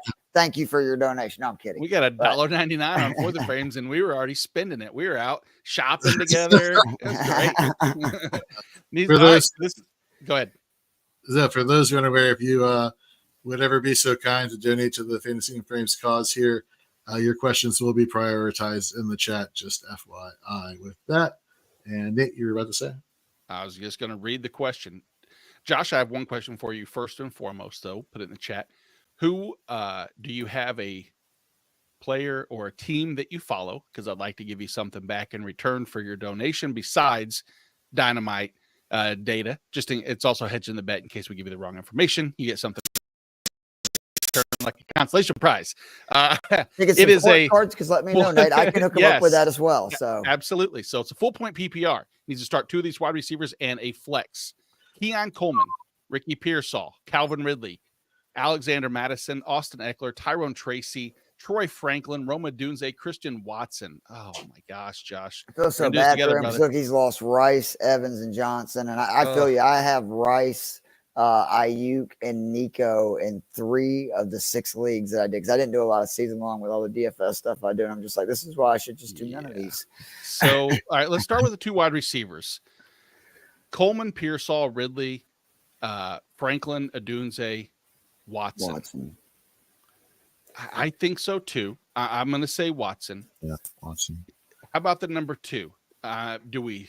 Oh man, I like Franklin, man. He's seen back-to-back double-digit games. Like he has the ability to make big plays. And the sad stuff with Josh Reynolds is, it's awful, but it's just going to be more opportunity for him and Belay. If I said that right, Devon Belay. I do too. I agree with that. I think that the connection, him and Bo Nix already had that going from college, but Yeah, the exactly. NFL connection is still different. But here's the final piece to this: the flex spot. The part of me that wants to go volume over anything else is Alexander Madison. Madison. But I hate that against the Chiefs because they've been so good. But I still feel like he's going to be the most floor play of, 8-9 points. I know that's not what you're looking for in a full point PPR flex, but it's the closest to what you're hoping to get. So that would be my answer. Do you guys lean anybody else? Do you lean Coleman or Pearsall or Ridley? God, they've been so tough because I was trying to see, like, is there any, because Madison, the great thing, and I think I agree with you, is that he just sees so much volume in the passing game when the Raiders get down that, that's a good situation. My only concern is the Chiefs have had a hard time blowing anybody out. And if the game stays close and he's just traditionally running, your run defense is so good that then it's a tough matchup for him. But I just think you got to go with the safe play because you're already getting risky, right? You have to with those receivers. Obviously they're boomer bust. I think Madison's by far the safest guy. Again, the only guy I would argue or push back again, though, it would be Eckler because I think Washington is going to try to protect Daniels this week, meaning you'll see a lot of Eckler and Robinson both running and in the pass game. Excellent. Again, Joshua, thank you. Please let us know. I would love to. Yeah, I'll send you some cards for real. Send us your address, favorite teams. I'd love to do that for you, man. Send you some fantasy frame swag. So yeah, exactly. Oh yeah, Jorge, you take care of it. Never mind. We'll just. I'm just kidding. No, my wife wants me to get rid of cards. Let me know, bro. Mine does too. I'll get some. Pete and I, we're going to be doing a card show here at Fantasy and Frames pretty soon. So I would love to have Keith involved as well. I got tons of cards. Let's put it that way. It is an addiction, but I love it. Bad. Oh, God, I love it, man. There's nothing more fun than ripping cards. Nothing. I thought you were about to say there's something more fun than an addiction. I was like, no. Well, I mean, in a lot of ways, there is nothing more fun than addiction, but it's bad. It's bad. Oh yeah, no, we're all addicts. We're all fantasy football addicts. Look at us. Exactly. That's our drug of choice right now. So exactly. That's a good point. Yeah. I will say the withdrawals are bad, but the hangovers can be worse. Yeah, read my fantasy golf content, and you'll see how bad it is when you have withdrawals. So, well, unfortunately. Well, speaking of golf, we're going from England back to the States for the Jacksonville Jaguars as they host the Green Bay Packers, who are 4-point road favorites. It's a 49-point total, so it should be a pretty decent offensive game. Travis Etienne has been limited all week with the hamstring. Rumors are he won't play because they pulled up. They I guess brought somebody up from the practice squad. And a lot of people think that's a sign that he's not going to play. I would agree with that. Cam Robinson is out, which is probably one of the biggest pieces to this. Left tackle, good tackle too. Jacksonville. Green Bay is on a 3-game win streak. They're looking to face the Jags team back on U.S. soil. I don't know if it'll be a welcome return or not. We've talked about Jacksonville getting down, even though it's a 4-point game. Wouldn't shock me if Green Bay wins by double digits. But Trevor Lawrence, guys, if you drafted him, he's probably as your 2, but he's getting closer to that QB starting territory. If you look at the last 2 or 3 games where he's had a QBR over 100, he's starting to trust, even not starting to, the Brian Thomas Jr. factor mixed in with. Dude is so good, man. Oh my God, he's so good. You have Evan Ingram. You got a running game that has, benefited with Tank Bigsby when they're ahead, when they're behind. At least they have the pass catcher.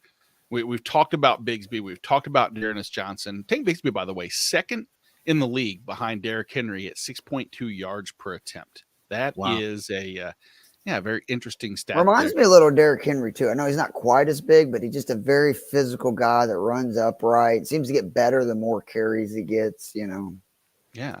Almost like he's a tank on the field. There you go. Hey-o. All right, we're charging you $10. Sorry, for Nico. That. My bad. So we woke up Nico with that hi-o. He's not happy right now, so that's why. Sorry, Nico. Wide receivers in this game. I think that's probably the area that we need to look at more than anything, because we know we're most likely going to start Josh Jacobs, Bigsby, Dearness. We've talked about it ad nauseum. Outside of Jaden Reed, Jorge, you mentioned Dontavian Wicks from a slot perspective, because Jacksonville does allow points to the slot. Is that your only go to, or are you kind of comfortable with maybe Romeo Dobbs, Christian Watson, and just hope that it goes your direction, whichever one you choose? I still want to stay with Dontavian Wicks. There is a chemistry between him and Jordan Love that he just seems to target him. He just looks his way more often than not, and you're hoping for the big play, the deep play to Christian Watson. Romeo Dobbs, excuse me. 2 weeks ago, he's bitching about not getting enough play, and then the next week he's walking it back. It's Wicks for me. I will say I like Dobbs. I mean, because we talked about 2 weeks ago, it's almost like Green Bay, or it's like the rest with Texas 2 weeks ago, right? Like he threw a fit, and it's almost like they're rewarding him because, I mean, he's seen 14 targets the last 2 weeks, 3 red zone. The big thing is that, he's caught obviously 2 touchdowns 2 weeks ago. Then last week came back with 8 receptions for 94 yards. And he has been the guy that, at least from a fantasy perspective, he's scoring the most points per target versus man, which the Jags run a good bit. So, like, I do think that he's a fairly safe play, like in that wide receiver 3 range. I agree with Wicks. Like, I think all 4 of them you could talk me into against this matchup as like a wide receiver 3 in your fantasy league, depending on obviously your other options. Yeah. Josh, thank you for the question on that. Do want to say good morning, Mr. Scampers. Oh, wait, sorry. Hold on. Oh, there he is. I believe I'm still alive. Good morning, all. Yes, you are alive. You are in fantasy football heaven, which is the fantasy football kickoff show. And was it on the Westworld? It's not a simulation. It is not a simulation. It is not Severed, where you have I wish I could be. Have you guys seen Severance? Such a good show. Yes. I wish I had Severance or being severed from fantasy football and reality so that I could just forget everything that happens on Sunday, Monday, Thursday, and I could just go to my job, my actual job, or life in general, just do that and not have the dread of fantasy season. But then again, I would also not be able to experience the joy. So, you know what? I'd be bored as hell. So let's be honest, I get in a lot of trouble because it takes up a lot of my time. That's a good thing for me. Scampers, by the way, Jorge says DC jersey on the right side of the wall. That is he's a Ducks fan. What can I say? I got a quack. Oh, exactly. So yeah, behind underneath Keith. All right, Brandon wants to know BTJ, Terry McLaurin. I can't believe I'm saying this because I'm the biggest Terry McLaurin guy in the world. If you listen this summer, but Green Bay, they run single high 55% of the time. Let me tell you, Brian Thomas, thank you. I think it was Fantasy Points Data who shared this information. 23.4% target share, which that's his biggest issue, is like he's not targeted a ton, but he gets targeted a lot versus his defense. Over 3 yards per route run, that's very good. But the big thing to me, over 26% first read share versus that defense. And again, Green Bay runs that on over half of their defensive snaps. And again, Thomas has been so good when he gets targets just in general that if I know he's going to get, 1 out of every 4 basically passes versus this, and again, about 1 out of every 4 is going to be literally designed for him, I'm going to go him over McLaurin because I do think Washington's going to not try to take the shots down the field because they don't want to get Daniels hurt if he ends up playing. Yep, that makes sense. Quickly jumping through the next game or the next portion of this game, which is the defensive side of the ball. Jorge, Green Bay, Quay Walker's questionable. Who'd be the next man up? So it would be Eric Wilson, who did step up. I'm not. No, thank you. The secondary outside of Xavier McKinney is very boom or bust. I would only trust Xavier McKinney. So really, it comes down to just Xavier McKinney for the Green Bay Packers that you want to start here. For Jacksonville, Foye Oluokun, he, I believe he is activated off of IR and will play this week. So if he's playing, you're playing him. Devin Lloyd is also an option there. He's been the DB 25, he's been the LB 25 over the past 3 weeks. Ventrell Miller, if Oluokun doesn't play, had a crazy 25% tackle rate last week, albeit on like 58 or 54% of snaps. The question here is, do you drink the Kool-Aid the rationale is because if Galukin's not playing, Ventrell Miller will have more opportunity. You have to remember, just because you have an increase in opportunity, generally there tends to be a decrease in efficiency. So you have to kind of look out for that. John Macri had that on Twitter, so I just wanted to share that with him. So I would think you would go Lewicon, Lloyd, and if Lloyd's not there, I would take the upside gamble with Ventrell Miller personally. There is a report I was reading yesterday during the write-up that we need to break news. The Jacksonville Jaguars, even when Foye Oluokun returns, that they are primed or eager to keep Ventrell Miller in a starting role, therefore potentially relegating Devin Lloyd to an LB3 and potentially maybe even more of a rotation than we thought between not just one or two, but all three. We saw that earlier with the Oluokun. I think we talked about that in week 1 on this show, or week 2, that his snaps have been wonky. So keep tabs on that, just because whether there's smoke, there may be fire, but it's not 100%. Where there's fire is in the Miami offense. It should be on fire this week because Tua's back in a wonderful spot. Arizona allows the most yards per attempt passing, highest success rate per drop back, 5th most points to opposing quarterback, 6th most passing yards. Rising tide lifts all ships. Devon, I don't know what I was getting ready to say there. Devin Achane, Tyreek Hill, Jalen Waddle. Anybody else on Miami, Keith? Is Raheem Mostert even a flex-worthy spot? This is what scares me more than anything, because it's somebody who has Achane and Hill and a ton of DraftKings lineups, because you're getting them both in extreme value to their typical pricing. They're like 13-2 to play together. They both are just so good with Tua. My only concern is if Miami gets up big early, right? Why would you risk Tua by throwing it a lot when we know that, one big hit and he could be done for the year? And that could mean a ton of Mostert, A-Chain, even Wright, where they're just, because again, Arizona's a bad run defense too, just running it down their throat. That is the only concern I have with Miami. So I have never been rooting more in my life for James Conner, Kyler Murray, like those Arizona guys, make this Dolphins team continue to throw. I do want to just mention, though, Jonnu Smith both for DFS, and if you're desperate at tight end, you look what he's done the last couple of weeks. I understand that was, without Tua and, pieces missing, but it's the amount of snaps and routes he's running. He was not running a majority of the tight end routes early this season. He's now back-to-back weeks running 80% or more. So I guess the Dolphins have realized this guy's our best option when we pass at tight end. If he continues to do that, there's just a good chance with this offense and how bad Arizona is, he could score a touchdown. And we saw last week how effective he was, 9 targets, 9 catches, 96 yards. So I do think he's at least worth a look in DFS, or if you're desperate at tight end, because we know how bad it's been this year. Gotcha. Kyler's been an enigma. The rushing upside's obviously been a life raft. If Miami has kept opposing running backs in check on the ground, not if, but they have.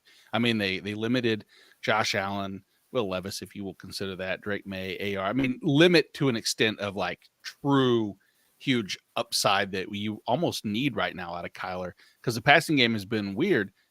What are we doing with Marvin Harrison Jr.? Is there a chance that he's not a sit, but yikes. I mean, from a DFS standpoint, I know, Keith, we're probably not going to build too many lineups, but Jorge, what are you doing with him in your, redraft lineup? You're starting him, right? You have to play him.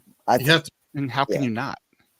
Is there a number 2 option? Is Michael Wilson Jr., Greg Dortch even startable in this? So here's a scenario right here. Kader Kohu is out. Zach Seiler's out. So in the slot, maybe Greg Dortch might be in a better scenario. Is that something worth talking about, Jorge? Let me answer that question really quickly. Jorge, I just noticed your shirt. You are the final boss, bro. Awesome. I love that. I got to give it up for my WWE fandom. Keith and I have got our podcast Inside the Spurs. Right. Hello. Yeah, exactly. They're back too. The Bloodline's back, bro. I saw. OG. So Miami is the third, gives up the third least. Sorry, you're talking about Arizona, correct? My bad. Yep. Arizona is the 4th most points allowed to the slot wide receiver position. So yeah, I think that's a great option. The options To me, it's on the McBride offense- is the second option. Like to me, Yes, it's McBride. That's their second option, and I don't trust the rest of their wide receivers. I wish I could, but I can't. Right. I didn't mean to skip over McBride. He's definitely he's my number one option, to be fair. Right, I think, yeah. in most of these, especially with maybe Kohu out too. That's just Can he get his big ass in the end zone though? I'd appreciate that because he's had a great year. He just won't score, and that's what's killing him at tight end. Otherwise, couple names on the IDP side, Jorge. Yeah, sure. So Arizona, Mac Wilson and Kaiser White have been over the past 3 weeks like serviceable LB3s or LB4s. Chances are you have starters on your rosters that you could insert over them. However, if you don't, they're what we like to call safe, but not super special. Budda Baker. Let me talk to you about Budda Baker. For years, elite defensive back. But you look at the past 3 weeks, he's, I believe, the defensive back like 60 or in the 60s. I'm afraid he's trending towards being that player whose name is big, but the production is small. I'd be a little bit concerned about Budda Baker's production. Jalen Thompson has been playing more of the box snaps than Budda Baker, at least he did last week. And then for Miami, man, the defensive line is just decimated. The defensive back situation is just confusing. I'm not trusting David Long Jr., so Jordan Brooks is a serviceable LB3. There we go. Is this the James Conner week too? Like if you're Arizona, do you think they just try to pound the rock with Conner because it's going to keep Miami's offense off the field? Miami's had issues. I think they've given up 9 rushing touchdowns in just 6 games. Like, do you think that's potentially like their formula is they're just going to try to really pound the rock with Conner? I don't see why they wouldn't. I mean, the only 2 games really that Conner hasn't been the main guy. Yeah. It's been, Detroit and at Green Bay, but in other matchups, some of which have been difficult, if you want to call it that. Buffalo, right. Rams, not so much. Washington, not so much. San Francisco, kind of, but they've even shown some, kinks in the armor. And then the Chargers, he's been a top 18 running back in every week but 2. So I have a hard time not going with the consistency of James Conner. In New England, the New York Jets travel to New England, 7-point road favorites. Jets. Well, I can tell you there hasn't been much chanting. How's that coaching change worked out for you? Oh, that's right. They're 0-2 since they made it. And looking to bounce back after a 37-15 trouncing by the Pittsburgh Steelers. On the Jets side, there are some notable players out. Tony Adams, Ashton Davis, Elijah Vera Tucker, Alan Lazard's doubtful, probably not going to play. What those names are is that Tony Adams and Ashton Davis, both secondary pieces. Ashton Davis and was even filling in, and then he got hurt. So you're down to like the 3rd string from an aspect of the safeties and slot.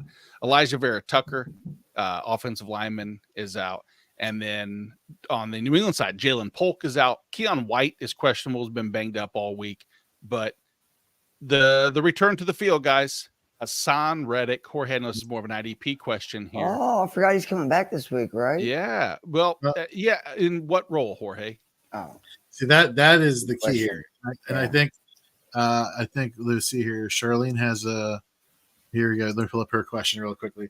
Zach Allen or Will McDonald? Will McDonald has been like Nnamdi Madubuike last year, where he's been very sack dependent, but he just does it so consistently. It just makes him a fantasy. It's almost like you just ride the wave there. With Hassan Reddick, we don't know. We don't know what you're getting. You know what you're getting with Zach Allen, so I would go Zach Allen in this situation. But if you have bench space and Hassan Reddick is available, I would definitely stash him because when he's on, this guy is a game changer, game wrecker. Which, if that's the case, if he comes back, at full speed, I'm very curious to see what happens to Will McDonald's opportunities. It does make me a little nervous about May because I had forgot about that he's coming back this week. But hopefully, you don't see him playing more than 50% of snaps, do you?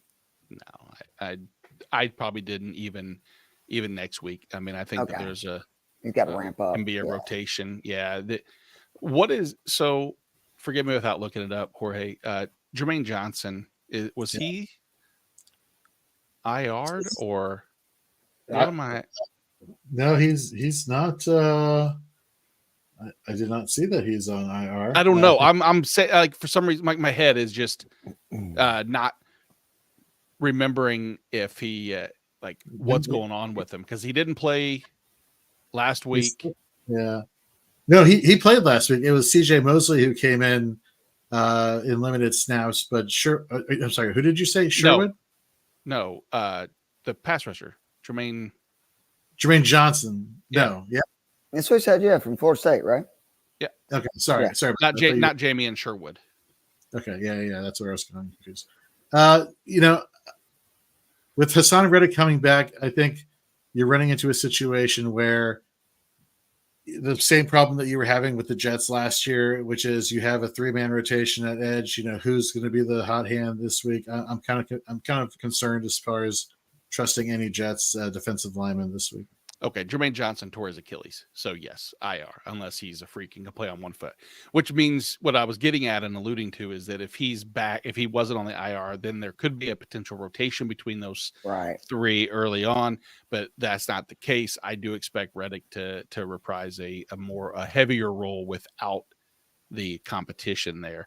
The competition at running back for the Jets is kind of gone away a little bit. It's definitely more the Breece Hall show more so than Braylon Allen starting to eat snaps. On the other side, what are we doing with Ramondre? I know that he's come up in a couple flex spots. Are we comfortable at? How's the Jets' run defense? That's a real quick because he's just not going to be as involved in the passing game with Drake May. May is not Brissett. He's not afraid to throw it down the field as we've seen. 20% target rate to Hunter Henry for 2 weeks. I love that Pop Douglas is back because, obviously he targeted him a lot. He was out the second half last week, I guess, an illness. I just think that, for Stevenson, it's going to depend a lot on the rushing matchup because I don't think you can count on anymore, that 5 catches for 30 yards floor in the passing game week after week. So the Jets ranked 15th. Go ahead. I'm sorry. The Jets ranked 15th in yards allowed. So right there, middle of the pack with 4.2 yards per carry average. Yeah, 4.2. RB2, right, this week probably. Then in that case, it's the volume play type thing against the Jets. Is if you can figure out if you can continue to run on, which is what teams have tried to do. They've been the 211 attempts against is the 7th most in the NFL. But like Jorge said, that 4.2 is. Was that 27th in the end? Yeah. 27th, 28th, 26th, somewhere around there overall. So it's not productive. The question is will New England have an opportunity just to continue to pound and try that out? And I don't see a path for that. But you're right. Pop Douglas coming back. Good start against the Jets slot scenario. I don't trust makes me feel better too that because I was like, man, what happened in the second week? He had such a good first week, and when he's targeted at least 7 times, there's some really good metrics and stuff on him, and then found out he was sick last week, and that's why he probably went so well in the first half, and he just couldn't go in the second. Exactly. And so Jorge, I'm going to let you discuss the IDP options. Hunter Henry, we know we love going forward, so I'm not leaving Hunter Henry out, but I want to jump to the IDP. Jorge, I'll let you do that. I will be back in just a few minutes. Sure. So for the Jets, again, we talked about the likelihood of a 3-man rotation at defensive lineman. You really are not going to know who is the beneficiary of the more fantasy points until after the game. So just save the headache and just avoid that altogether. Linebacking position, CJ Mosley came in last week, worked his way from injury, played about 20-ish% of the snaps. But it was Jermaine Sherwood who was just a beast in terms of tackle efficiency. So I would still, even with CJ Mosley still working his way back into the starting role there, I would still lean on Sherwood at least for another week. Quincy Williams has kind of fallen off the map for IDP purposes. We talked about the injuries to Ashton Davis and Tony Adams. Well, Jalen Mills stepped in and played really well. Played a majority of the box snaps last week. So I anticipate him being somebody that you can comfortably start. For the New England Patriots, it is gross everywhere. I really thought Jelani Tavai would have been the next guy up. He had all the opportunity. He's getting all the opportunity. It's just the tackle efficiency and the productivity are not there. in terms of elite, metrics. So for Ree, it's only 2 defensive players for New England that you should be starting. One is Kyle Duggar, Fantasy Pros IDP scoring, top 12 points per game over the past 3 weeks. Keon White started off the season gangbusters, just putting up stat numbers after stat numbers, kind of been trailing off as of late. However, I still believe he provides DL3 value if you play in leagues that roll 3 defensive linemen. And that is that there. Nate, that's all I have to say about that. Let's get a couple questions out of here. Good morning, Joe. Watson and Cooper starting in my flex. He has Rico Dowdle, Nick Chubb, Khalil Shakir on the bench. Change anyone out from there? No. I say no. Negative. You guys agree? Yeah, cool. Yeah, I think that's fair. Mm-hmm. Impossible has a question that's maybe not impossible to answer, but he has Jaden Daniels. Should he grab Bo Nix, Geno Wilson, Winston, May, or Herbert in the case that Daniels doesn't play? Of those names, are those all names in the afternoon slate? Is one thing that I would assume. Yes. Okay, very good. Well, I don't know about May, actually. I know that Nix is, and Geno. Let me look that up before I say that for sure. Nix is 425 in Carolina. I would Drake Nix out of those quarterbacks as a backup. I wouldn't say I would start them over any of those over Jaden. Yeah, Pat's Jets are at 1, just an FYI. But yeah. I would. I think that again. Bo Nix, Drake May are the kind of guys that, especially having Jaden Daniels, you probably need to pick one of them just in general to have moving forward in case Daniels get hurt. That's the issues with the running QB. And Bo Nix, all of a sudden, he scored 19.5 points or more in 3 of his last 5. Patrick Mahomes, for reference, hasn't done that since week 12 last year. So, there's fantasy relevance in Bo Nix. Same thing for Drake May. And with their rushing upside, I think he'd be a good guy to have on your roster with a guy like Jaden Daniels, just in case.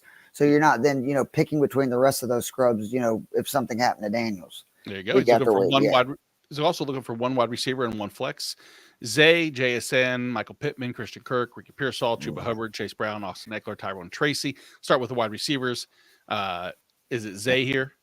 I mean, I know he's banged up, but I think you have to go with Flowers in that matchup, and just the fact that he's, the most targeted out of all of these guys. Jorge, right? Who's your flex? Yep, I agree. Is JSN your flex?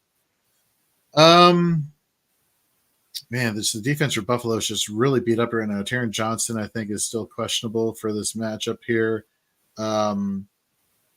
Actually, no. For my flex, I think I'm going to go Eckler.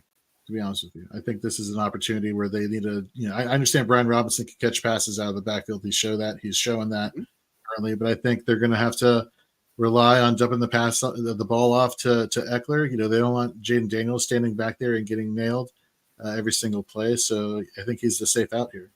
There you go. Scamper says he's playing Mostert everywhere, especially over guys like Rico Dowdle and any New England, Tampa Bay running back. I can understand that with the concern with Tampa Bay running backs of who's the hot hand there. Here's another Jaden Daniels or Jalen Hurts. I would start Hurts. Hurts is basically I was shocked to look up how many points he scores per game with how bad he's been this year. He's still basically 18 points or more every single game. And just in case Daniels gets hurt and there's just a lot of things that could happen with Daniels. Hurts is such a good option. I'm okay, even though I like Daniels better, starting Hurts this week. Yep, I'm right there with you. Scamper says, welcome back, Jimmy. Charlene wants to know Rico Dowdle, Cortland Sutton, Ray McLeod, Tyler Boyd, Tyler Conklin. PPR running backs get 1 point per first down and a quarter of a point per attempt. Does that lean you towards Rico Dowdle is essentially what I'm gathering from that, which, the Dowdle situation is difficult because they just elevated Dalvin Cook. And it very easily could turn into a 3-headed. I don't want to use the word. God, I hope not, but you're right. Yeah. I will say this. I still think that as much as I don't like him, I think Cortland Sutton's in for a much better. If you look, the targets were there, they just weren't. If you assume you're going to get 8 targets out of Cortland Sutton, I have to assume that's a higher floor than any of the other names on here. If you guys have a better option, I'm all ears. No, I think that makes sense. I really do. It's gross. Like I get that, but I mean, that's what happens in like deeper leagues. So I feel you, Charlene. I have a lot of these type decisions myself this week. Sucks. All right, Jorge. Trey McBride or Yes. Ferguson? Trey McBride. How about Devonta Smith or Tank Dell? Devonta Smith. Agreed. Love or Hurts? I'll go with Jalen Hurts. Me too. Kate Otten or Jake Ferguson? I like Otten. Okay. I like Otten as well. Good. We're all in agreement. You got to pick two here. Keith, give me one of these: JT, Bigsby, or David Montgomery. Full point PPR. JT. Jorge, give me the other. Monty. Okay, I like that. Jermaine Johnson is done for the season. Thank you, Will. T. Higgins is officially out. Thank you, Scampers. Willpower wants to know Josh. I broke that news earlier if you'd listen, but that's okay. Hey, don't you dare talk to Mr. It was Scampers. speculation though for me, but in fairness. Yeah, you didn't break any news. You broke speculative news. Speculation here. Where the world Willpower's works gonna now. Yeah, Just say something exactly. and then it's true. And if it's not, you say you were misinformed and you can't release your sources. Or just say it was really smart. Like if I did say that, it was really smart. So. Yeah, the process. It was trust the process, not the outcome. Josh Sweat, Fowler, Alex Highsmith. Notice I did. If I don't even give him a first name, I'm just like, I wanted us to read all last names to go as fast as possible. Let's start there. Sweat or Highsmith? I actually like Fowler if Armstrong and or bloody hell, what's his name? It's so irrelevant that it doesn't really matter. So give me Fowler, Sweat, then Highsmith. Then the next question. Let me just hit me with the bloody hell. Hell yeah. Trayvon Morrig, Keyshawn Nixon, Tyler Nubin. Tyler Nubin has been the 7th most productive defensive back in Fantasy Pros IDP scoring over the past 3 weeks. So give me Tyler Nubin. It's a punt return, kick return yardage league. Does that change your opinion to maybe Keyshawn Nixon? Keyshawn Nixon, yeah. See, read the questions, Jorge. Don't be speculative that it was not going to kick return league. I will say this about kick return, punt return leagues is that if you have a chance to find he's out. Darius Davis, never mind. Let's see, Darius Davis would be a good option, but he was defense guys are wild. I'm like, I've never heard of that guy. Who? Darius Davis is a wide receiver, first of all. Okay. Not defense. I never heard of him. Yeah, because he's nobody, but he's a great kick returner. And so Jacksonville's one of the top touchback teams in the league at around 87%. Keyshawn Nixon might be limited. That's exactly what I was alluding to as far as, I'm targeting New Orleans is a big one where they're I think a 13 or 18% touchback team. It's an interesting wrinkle that if you're in those leagues, you have to look at the number of touchbacks, percentage, et cetera, et cetera. Would you play Love over Daniels? Take the points and run? Yes. Keith, Love over Daniels, just make sure you're safe? I mean, it's hard to argue with the guy that's thrown at least like 3 touchdowns in every game. So, yeah, I think that's a safe play. Exactly. And as Scamper said, it's official, not speculative. So, 808 DOL3. Good morning, y'all. Do I start a running back or wide receiver flex here? He has Saquon and Derrick Henry at the running back position. Great. Devontae Smith and Drake London, wide receiver. Great. That leaves Jordan Mason, never Zach Moss, Tank Bigsby, George Pickens, Chris Olave, Jordan Mason for me. Keith? Pickens or Moss, or Mason, it's probably your two options, right? I think Mason would be the guy that, obviously, I think you have to play there. Jorge, do you have a compelling enough argument or reason to completely discredit both Keith and I? Look, as much as we don't like to say, or people who are proponents of George Pickens want to say, oh, well, he can do more than just go deep. Well, until that happens, that's all he does for the most part. And you have a quarterback now who has the most accurate / prettiest deep ball throwing him the ball. We saw the connection last week. But Mason, just because the Dallas defense is decimated at run stopping potential this week. All right. Jump through Keith, while you're here, Atlanta at Tampa. Atlanta 2.5-point favorite. Talk about 40. this. This is going to be so bad for me. We get to talk about it. Atlanta's favored in this game on the road. It is a rematch of Okay. Week 5, where your Kirk Cousins comeback tour began. 500 yards passing. Let's be honest, guys. Kirk Cousins is the Tampa killer, which is not really true because he's actually even against. Sounds like a Netflix documentary. It would only be 2 episodes because it would be Week 5 of this year, and then the game when he was with the Commanders, it was the You Like That game. Was that really versus Tampa? I did not know that. That's hilarious. I did not know that. Huh? Jordan Reed came through with I think two touchdowns to help lead them over Tampa Bay that year. There we go. Troy Anderson's out. Justin Simmons is doubtful, trending towards out. Chris Godwin's on the IR. Mike Evans is out. Bucky Irving has had a weird limited DNP. I'm going to monitor that. I don't think he's missing the game, but I do worry that could mean he's the end of the line rotation when they talk about those 3. Speaking of that rotation, or that trio, if you will, they put up 562 yards over the past 3 games rushing, which is the 4th most in franchise history over a 3-game span. Keith, does it go Rachaad White? In this case, is there a case that it's maybe just Rachaad White this week is like the lone back, or do you still think it's a 3-headed monster? No. I think they use, if Irving is good to go, I think they use all 3. I really do. And everybody's all in. I get it on McMillan and Shepard and all these guys. And again, I get it. But Tampa's been so good running the ball. I think that's going to be their first objective. Is let's try to run it on Atlanta. Not easy to do. I give the Falcons that.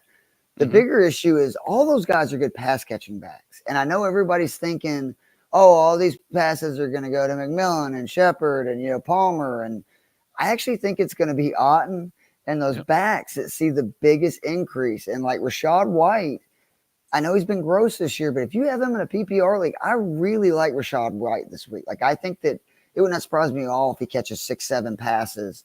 And the biggest thing is, and why I feel so this feels like a loss, is we can't get pressure. And I think Baker is a good enough QB that if you give him time, even without Mike Evans and Godwin, he's going to be able to consistently move the ball, even if, say, we do kind of shut down their run game. So I feel like we've got to outscore them because, again, with Simmons out, I think that Tampa is going to be able to do, because our whole thing is we don't get pressure, but it's bend, don't break, right? We give up a lot of completion percentage, but not a lot of yards. Well, with Simmons out, that really weakens that back end, and I'm worried that there is going to be more big plays, whether it be through the run or the pass. So I really would, if I'm somebody looking for Tampa players, look at Otten, look at those backs, because we know nothing about these wide receivers. Next week, if you want to talk about what wide receiver to play, that's fine, but we don't know who's going to play in the slot. We don't know nothing. Yeah. And that's what I was going to say, is that I think that I'm surprised we don't have more questions about Jalen McMillan, Sterling Shepard, Trey Palmer, etc. I think that, as you mentioned, next week will tell a lot. But then again, I don't think it will, because if I had to project what's going to happen, is Sterling Shepard's going to play the majority of the snaps in the slot. He's going to see the guy I want then. I want whoever's in the slot is who I want. But that's going to be week to week. It's going to be this week. It's going to be Shepard. Then they're going to realize Sterling Shepard's, got old 29, 30-year-old body with 67-year-old knees, and all of a sudden, then it's going to be Jalen McMillan, who's going to be the most explosive. They're going to put him in the slot, and it's going to be this game week in. Who was very good at Washington. That's why people, I think, are so excited that they put McMillan in the slot. He was very good there at University of Washington last year. Yeah, absolutely. So, Jorge, defensive side of the ball, because I think all the other offensive pieces that we didn't talk about were comfortable starting, from Bijan, Drake London, Kyle Pitts. IDP side that you're comfortable starting. Nate Landman, Caden Ellis, they're decent LB3 flex options here. Jesse Bates has kind of been boom or bust this week, but going against a rookie quarterback who's going to be chucking the ball a lot, probably going to turn over the ball a lot. Who's going to be the primary beneficiary there? Jesse Bates. That's where he shines the most there. Justin Simmons is out, which means I believe Richie Grant should be stepping in. But I'm not too happy about that either. Matt Judon, he's my guy, Nate. But I just can't give the all clear with how teams are focusing on him, because they know that's the only pass rusher we have. Yes, sorry, no disrespect to Arnold Ebiketie, but some disrespect. On the flip side, it's deserved. For Tampa Bay, nobody is doing anything worth a damn at defensive lineman. Yaya Diaby is probably their most efficient pass blocker in terms of in terms of pressure rate frequency, but his sack conversion rate is abysmal. It really is Levante David and Anton Winfield Jr. who are the ones you want there for IDP. Here's a list of some inactives, actives today from Adam Schefter, just released. Some of the notable actives are Bucky Irving, Zay Flowers, Tyreek Hill. Notable inactives are Travis Etienne, T. Higgins, Mike Evans, Alan Lazard, Marlon Humphrey, Justin Simmons, Will Levis, and L'Jarius Sneed. No Levis, yuck. Guys, I do have to bounce. I want to say for DraftKings cash games, if you're building lineups, it is hard not to start with the stack of Bo Nix, Javonte Williams, Devin Achane, Tyreek Hill, and Jamar Chase, which you can do by playing like Tillman, Otten. Like there's ways that you can fit that into your lineup. I would go safe in cash games. I think you'll have a very good week because I think all those guys are going to go off. That is Keith Fleming. Keith, thank you. Thanks, guys. As always, we will see you next You are week. the final boss, Jorge. You the man. See you, buddy. See you, Nate. See you, buddy. Let's go to Los Angeles, Jorge. The New Orleans Saints go on the road to Los Angeles, where the Chargers are 7-point road or home favorites, 41-point total. The game seems slow and boring, but it is what it is. Derek Carr, doubtful, not supposed to play. Quentin Johnson's doubtful, not looking to play. Chris Olave does look poised to make his return. We've talked a little bit about him being in our lineup. Obviously, depending upon options there, it's a tricky scenario because I don't trust Spencer Rattler, but I do trust, a 30% target share for any wide receiver as being wide receiver 3 flex worthy. You agree with that? Yeah. And like I said earlier, when we first started the show, if Olave is back, Olave is going to get that target share. He has to, and if he doesn't, that screams more of a red flag for anybody for New Orleans rest of the season outside of Alvin Kamara. Yeah, I'm pretty certain this matchup is pretty easy. I'm starting JK. Yeah, matchup against New Orleans has been huge. I'm starting Alvin Kamara. Yeah, I'm going to start Olave in the situations we talked about, and for me, that's about it. I know Ladd McConkey could have a good day playing the slot because Saints do give up a lot of passing yards as well as fantasy points to the position. But overall, I'll say it.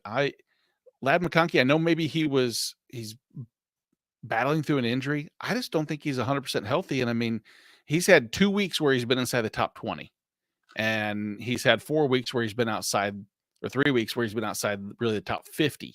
So it's like it's not really a comfortable spot. But if he's your flex wide receiver 3, I don't hate it. I just don't like the passing volume for the Chargers. What about the defensive side? Anybody from the Saints that you even want to talk about? It's a sad day when I can't even recommend Demario Davis as a linebacker option because chances are you could find better options elsewhere. That would take both the Atlanta linebackers over that I mentioned just a few minutes ago over Demario Davis at this point. Pete Werner apparently needs to be on a milk carton because nobody knows where to find him. So that's all you need to worry about. Even Carl Granderson, who's been my guy the past couple of years, it's not producing. The past 3 weeks, it's trends are trends. I don't like looking at things from a season long perspective. I like breaking it up into 3-week trends because that gives you more of an up to date look at how these players are doing. For the Chargers, give me Khalil Mack may have his career best day ever. Diane Henley played 100% of the snaps last week at linebacker. Give me him this week. Derwin James versus a rookie quarterback. Absolutely. Even Lloyd Gilman, who's starting to take over that box role in terms of box safety from Derwin James, make him a valuable IDP flex option as well. All right. Would you start Jared Goff or Aaron Rodgers? Goff for me as well. If Will, if you weren't listening earlier, Jared Goff of the last 4 weeks, the Lions are first in about every passing metric you can possibly want. I know they're a run-heavy team, and this matchup does scream run, but when you think it's going to go one way, Dan Campbell might just let them air it out and get pretty. Buffalo goes to Seattle. We heard the matchup won't be pretty, or the weather won't be pretty there. A lot of wind. Buffalo's 3-point road favorites. 45.5-point total. Terrell Bernard is out. Curtis Samuel's out. DK is doubtful. Boye Mafe. That's a weird situation. I need to update that. I'm not 100% certain what's going on. He didn't practice on Friday. I don't know if that was anything specific or not, but he's not listed on any. He didn't get a tag that I saw. So maybe you know more than I do. Not. I saw that he had an injury and he was limited on Friday, but according to what I'm reading right now, he is starting this week. All right. Speaking of starts, our must starts or strong starts are Josh Allen, Kenneth Walker. What about Amari Cooper? Is he a strong start or a must start at this point? I think he's a strong start going against the offense of the Seattle Seahawks that is one of the most aggressive in pushing the ball downfield, looking for big plays. I think I'm excited for this game. I don't know if you could see right here, but over here, it's one of my matchups that I'm most excited for with the Bills and the Seahawks helmets.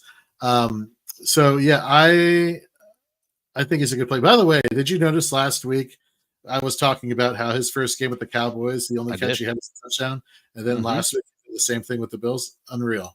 I wouldn't be shocked. We're going to talk about the Chiefs game here shortly. If DeAndre Hopkins isn't utilized in a very similar fashion, it wouldn't shock me. But Amari Cooper, the one thing that was noticeable for me is he saw target on 41.6% of the routes he ran. I mean, that's a crazy number. Not sustainable, but it's a good indicator. Now, that's a overinflated number because he didn't run that many routes. But besides Khalil Shakir, I say besides Shakir, Shakir myself, but any of the wide receivers worth flexing on Buffalo? No, not anybody that could be very confident in or saying, yes, he is going to be a bona fide flex person for you. Just, no, not a flex. No. I'm comfortable with Dalton Kincaid. I like that opportunity there. DK doesn't look like he's going to play. JSN, Lockett. I mean, are we excited about either one of those two options? I think I would like to think that you can do better at the flex spot, but if I had to pick one between the two, it'd be Jackson Smith and Jigaba. Yeah. If you had to pick some IDP spot starts in this matchup, what are you thinking there? So for Buffalo, Greg Rousseau, who had a monster game last week, Balin Spector, Dorian Bernard. I talked about him on Shoot the Gap and how this guy is playing all over the field. Dorian Williams, excuse me, has been playing all over the field and has been making plays. He's the DB 18 over the past 3 weeks in Fantasy Pros IDP scoring. And it's just a good story to talk about, and that's DeMar Hamlin. For Seattle, I have not seen whether Ernest Jones is out or not. Even if he was active, is he startable? Probably not. I would hold off for the week. You would start him? I would not, no. Oh, okay. Kobe Bryant came in relief for Rayshon Jenkins. So he's looking to be the guy who's taking over that spot for him. Julian Love and then Tyrell Dodson. Ken Sonnenberg wants to know, JSN or Michael Pittman? Speaking of JSN. I know. I'd say Pittman, to be honest with you. Man, I would say JSN. Gross. Maybe that just means they're both going to put up, 7.5 points. That's kind of my over for both of them, which I don't love there. I don't love this matchup for Carolina, of course, going to Denver as 11-point road underdogs, 41-point total. Andy Dalton's out, Deontay Johnson's out, Adam Thielen's out, Patrick Surtain is returning. Yowzers.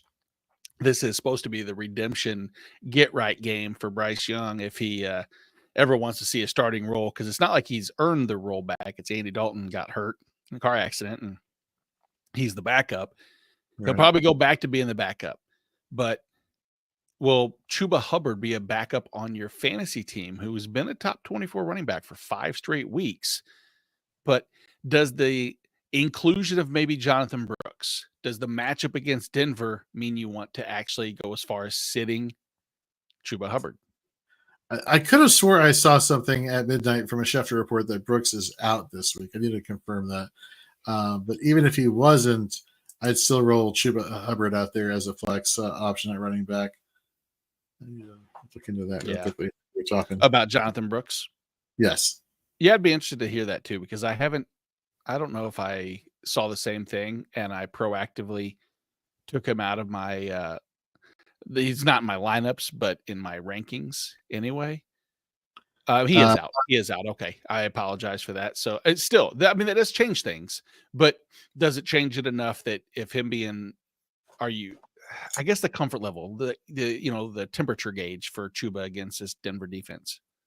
No, I still, he's going to get the volume, people who are playing in Scott Fishbowl leagues, where you get points for first downs, or per attempt, I should say. He's definitely a start. And even in regular redraft leagues or just fantasy leagues in general, a flex option at best. Gotcha. Sports Spotlight needs to make a pivot from T. Higgins. What a shitty spot, Sports. Isn't that terrible, man? The whole week we were excited about T. Higgins getting out in this matchup, and then all of a sudden, bam, and now you have to decide Ladd McConkey, Calvin Ridley, Dontavian Wicks, Ricky Pearsall. I think you're going to lean Wicks. Yeah. So for me, it'd be Wicks, McConkey, Pearsall, Ridley. I would go Wicks, McConkey, Ridley, Pearsall. I think with Debo and Kittle, I don't know if the volume will be there for Pearsall, but that's not the option there. So I think it's Wicks, and good luck, man. Hopefully that doesn't matter. Flex spot for Rachel. Romeo Doubs or Evan Ingram? Evan Ingram. We saw too. him come back to life last week. Yep. I agree with that.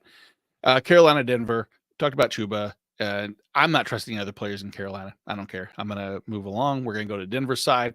Bo Nix, maybe in a super flex league, sneaky streamer against this Carolina defense. He is, shockingly, he's only 14 yards rushing behind Kyler Murray. So earlier we were talking about Kyler Murray and the rushing floor, which has supported his fantasy outlook. Bo Nix could be, sneaky with that rushing upside, right? Oh, even in non-super flex leagues, I think he definitely brings that, that upside with his rush. Yeah, like you just said, with his rushing. Yeah, like we said, Javante's in a smash play, and as I pointed out, not even tongue in cheek. I mean this. Get the trade high spot, then I move on from Javante. Cortland Sutton, mentioned earlier, the goose egg last week, but I think he's borderline flex worthy just because the volume should be there, and Bo Nix is improving. With his accuracy was already there. When he left college, he was one of the most accurate quarterbacks coming into the NFL. Just a matter of getting to NFL ready, which definitely takes weeks. IDP side, Jorge, Carolina, over under one player that you would start. Under, severely under. Yeah. All right, Denver. We talked about Zach Allen earlier. Yeah.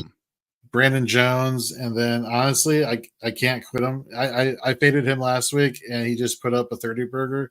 I think using Fantasy Pro scoring, the snap percentage was there. Give me Cody Barton, and it sucks to say it. He produces, man. I don't know what to tell you. It's a situation where for real football, he lets people get passes. His average depth of tackle is far beyond 5 yards. I want to say it's just. But he makes the tackles eventually, and they don't have anybody better to take him off the field, so it's Cody Barton. It does.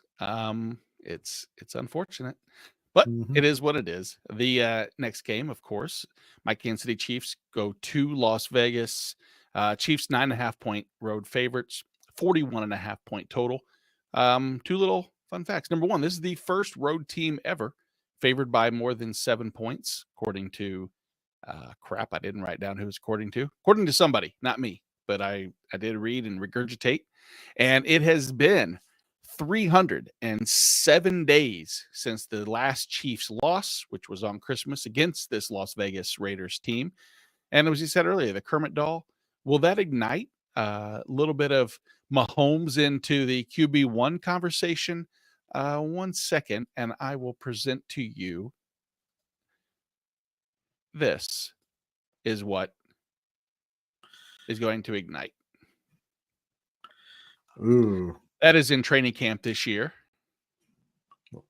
Oh, fun. And that is what Mahomes also was saying. We will address it when the time comes, is that little play right there. Now, if that's not. Yeah. Another take I'll give you as far as like this Mahomes, is he going to be a QB1? I think he's going to be a mid to high QB1. And you know who else agrees with me? Chuck Norris. Chuck Norris. Chuck Norris. That's right. Do we agree with Geesh that he has J.K. Dobbins, DeAndre Swift, Malik Neighbors, Amon-Ra starting, but the flex spot, David Montgomery, Devontae Adams? Give me Montgomery, and I would still start Dobbins over Montgomery. I would as well. I agree with you on those right there. And Chuck Norris agrees. I don't have the drop as quick as you probably do, but I'll let you do it while I move on to the game that, of course, we need to talk about, which is the Chiefs and the Raiders. Juju Smith-Schuster is out. Jacoby Myers is expected to play despite the ankle injury. I can't bury the lead, though. This is DeAndre Hopkins coming to Kansas City. Obviously, I know you probably want to know my opinion. I want to know your opinion. I think that this is going to be obviously very good for the real Chiefs football team, not the fantasy aspects of it. It'll be good for both, personally. I don't know if it'll be this incredible DeAndre Hopkins wide receiver 1 type build up like some people are thinking I'm going to say, which is not true. But week 1, this week, only week that really matters to everybody watching, listening, is that how will his involvement be? I think this, Jorge. I believe that it will be scripted plays to start off. They can regurgitate those scripted plays throughout the game. He'll see, 20 plus routes run. I think he'll be involved in the red zone, and I could see 3 catches, 40 yards, and I think a touchdown is a possibility. What's your thought for his production? In fact, I think he's going to have like a 40-yard touchdown. Everybody thinks it's going to be Worthy going deep. I think Worthy is going to get manufactured touches on jet sweeps, and it's Hopkins who's going to go out there and get you the big touchdown play. So yeah, I'm with you there. I like your focus there. I think Chiefs will definitely still focus on Kareem Hunt.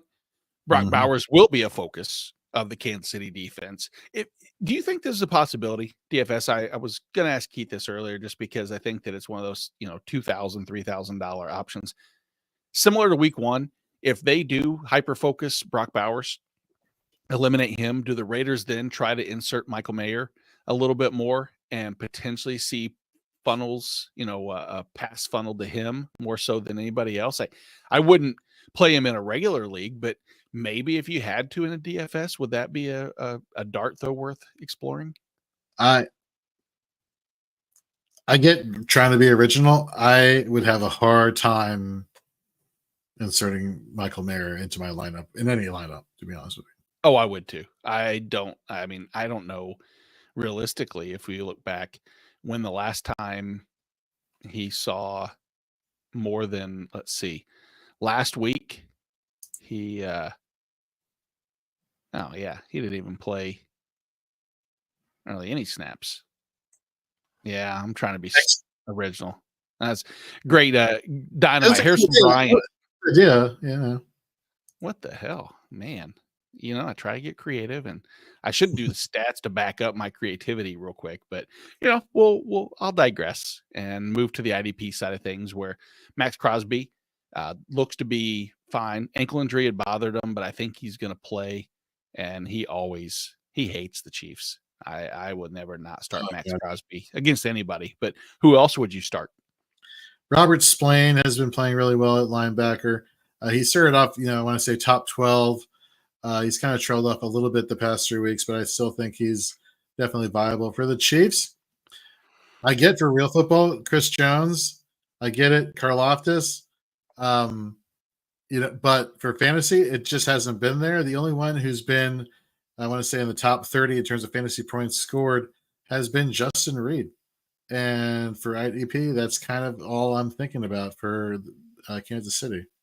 Yeah, no, I don't blame you one bit. I mean, you can very easily say Chris Jones and or Karlaftis could have a big game. No, Mike Dana is big for the Chiefs pass rush. And so players like FAU could step in and actually have a sack. Don't be overly aggressive on the waiver wire thinking he's going to be the next man up despite the draft capital. It has just not been there. So the Chicago Bears travel to your Washington Commanders. Bears are 3-point road favorites, 44.5 point total. We've talked a lot about Jaden Daniels and the rib injury. Optimistic reports on Jaden Daniels. Out for the Bears are Jaquan Brisker and Kyler Gordon, which probably helps out Zach Ertz, probably helps out a lot of pieces across Washington. I do want to see that matchup, though.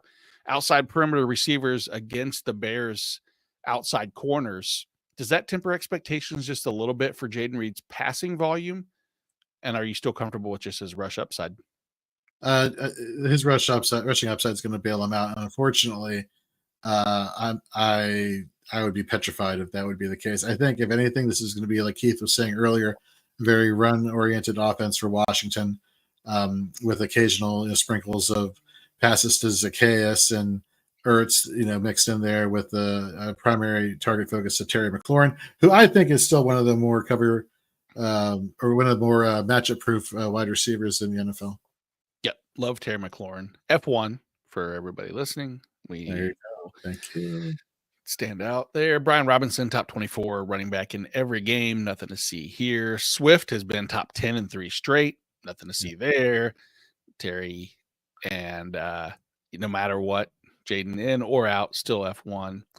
DJ Moore's a go. Keenan Allen got right last week. 2 touchdowns to help that.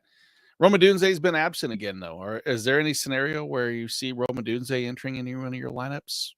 Yep, out of necessity because I need a body to fill a spot in Scott Fishbowl. But as far as any optimism, no. If memory serves me correctly, is Keenan Allen back to playing in the slot for Chicago? Because if he is, I think he more so than DJ Moore is going to have a brilliant game, a bloody brilliant game if Jonathan Planowski was here for the Bears. Okay, I like the yardage. Both. I mean, it's Cole Kmet and DJ Moore both shockingly at the highest percentage in terms of yardage, but Cole Kmet's been in I think most of our lineups, unless you have to choose between Brock Bowers and Kmet, which is, if that's the case, I hate you because that's pretty nice scenario because you have Bowers. Ken has both Worthy and Hopkins. Who gets to start? Man, I mean, go Worthy, just because I don't know what Hopkins' involvement will be, even though I think there's a good chance that Hopkins outproduces Worthy. Worthy hasn't impressed me as much as far as like play-by-play scenario. He's been schemed, trick play dependent, honestly. It hasn't been 7-8 targets for 5 catches and explosive plays. It's not really been great real football acclimation for route trees, etc. for Worthy. But sticking with Kansas City pass catchers, Travis Kelce or Tucker Kraft. Is it sacrilege to say Kraft? I mean, it can be. I would start Kelce, but you can say Kraft.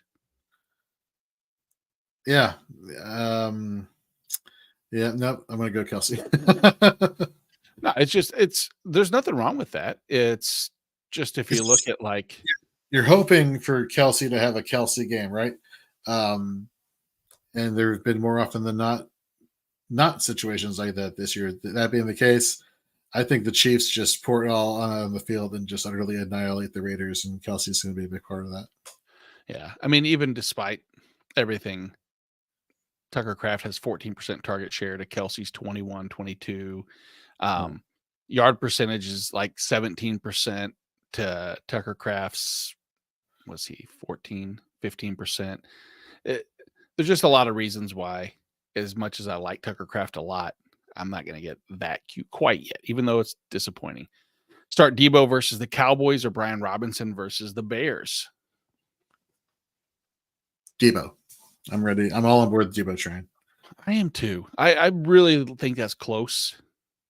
Like, I don't think there's really a bad answer in that mix, but it's close. That's a tricky one for sure. Chicago, Washington. We talked about Odunze, Cole Kmet. Defensive side, Jorge. Right. So, I talked about, not I talked about, we talked about it on Shoot the Gap, but Justin Taylor, Gary Davenport last week, both wrote in their respective articles. Dante Fowler is definitely a strong start this week, especially if Dorrance Armstrong and or Cleveland Farrell are out. Bobby Wagner, you're playing. Frankie Louvu. Again, back to the inconsistencies there. Tackle rate's not really there.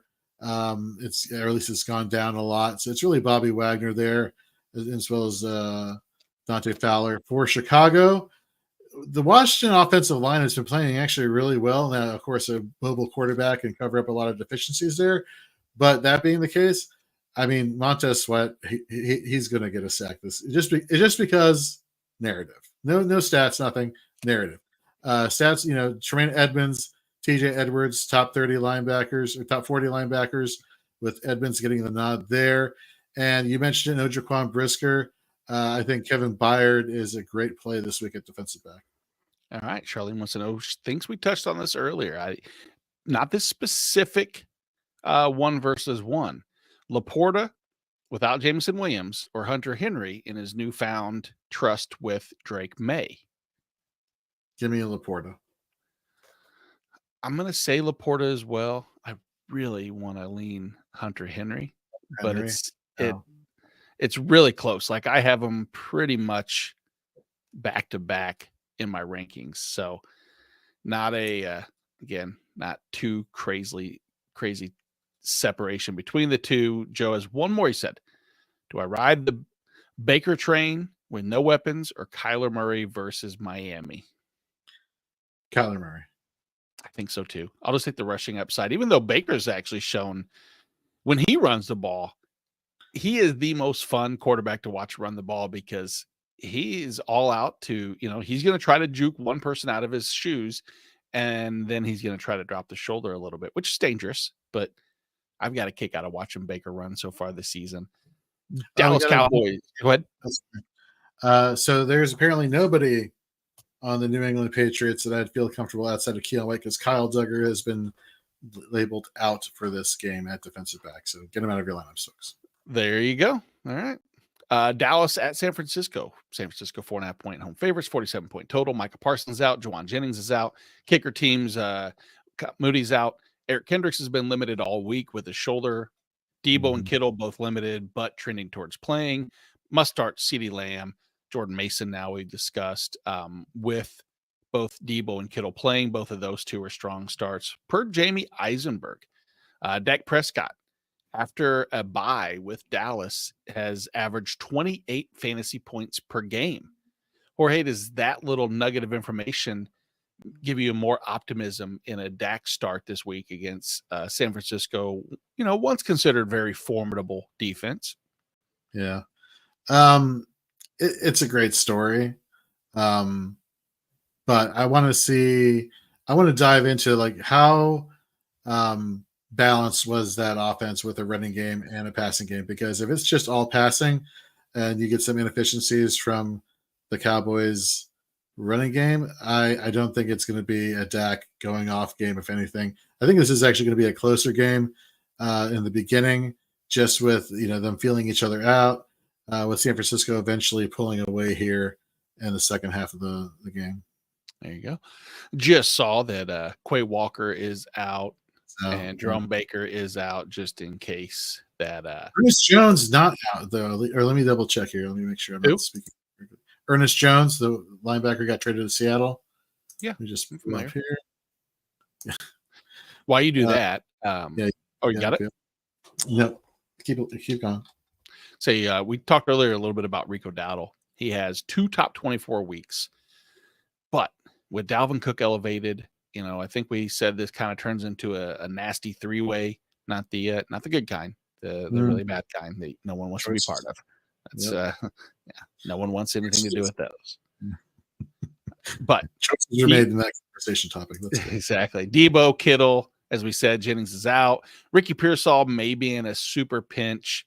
On the other side of the ball, I'll tell you, Jalen Tolbert has been an interesting option. Not someone that you normally would look towards, but he's had multiple, top 36 finishes. I think if the optimism of Dak's success after a bye is anything warranted, it's worth considering.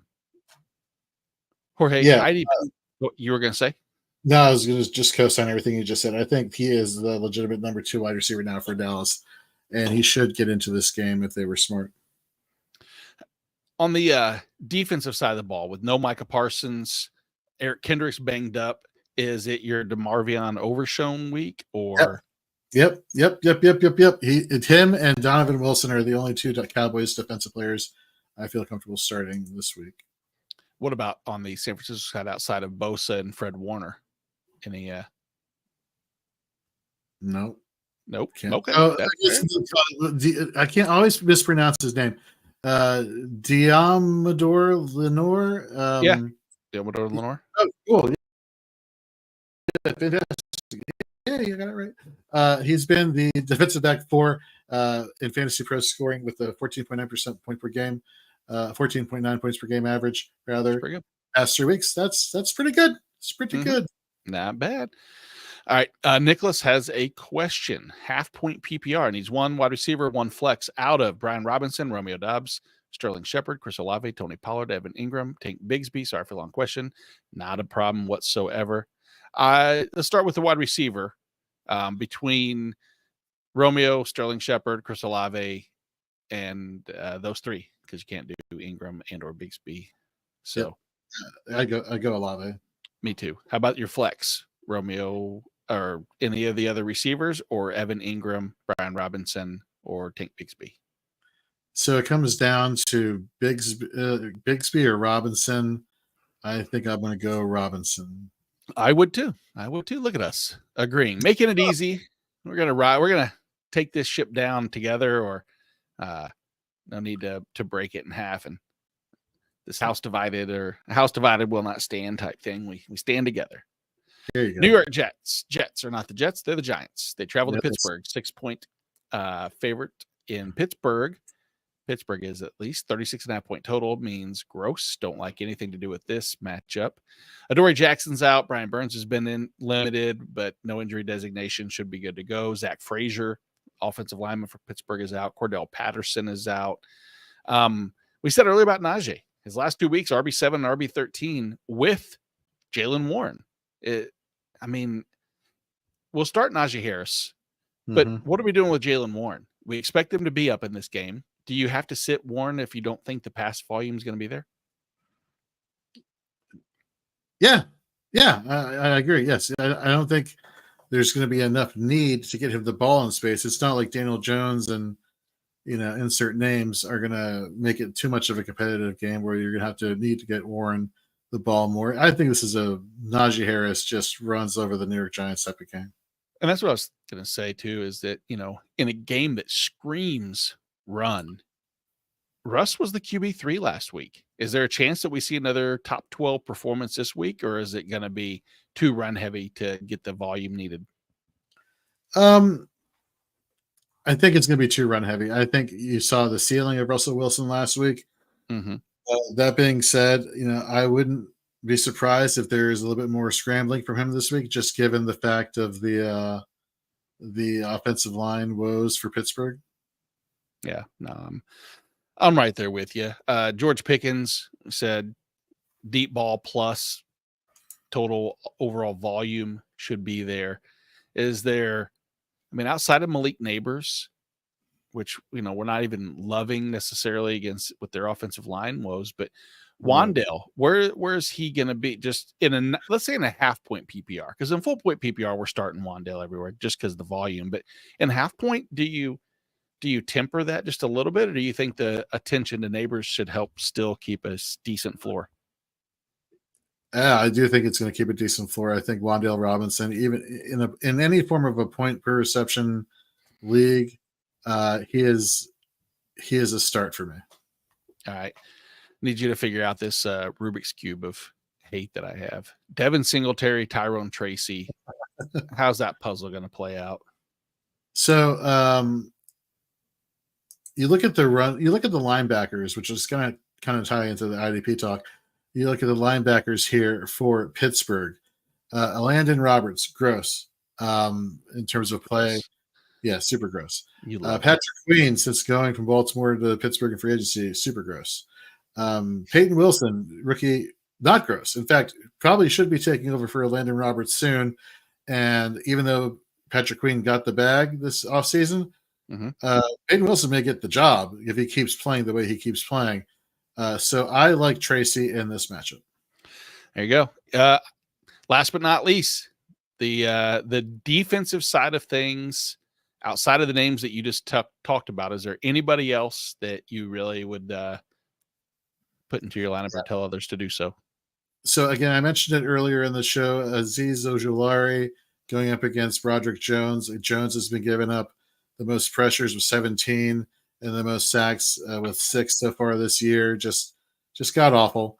And so therefore Ojulari should have a decent game today. And then Bobby Okereke is kind of let me down this year.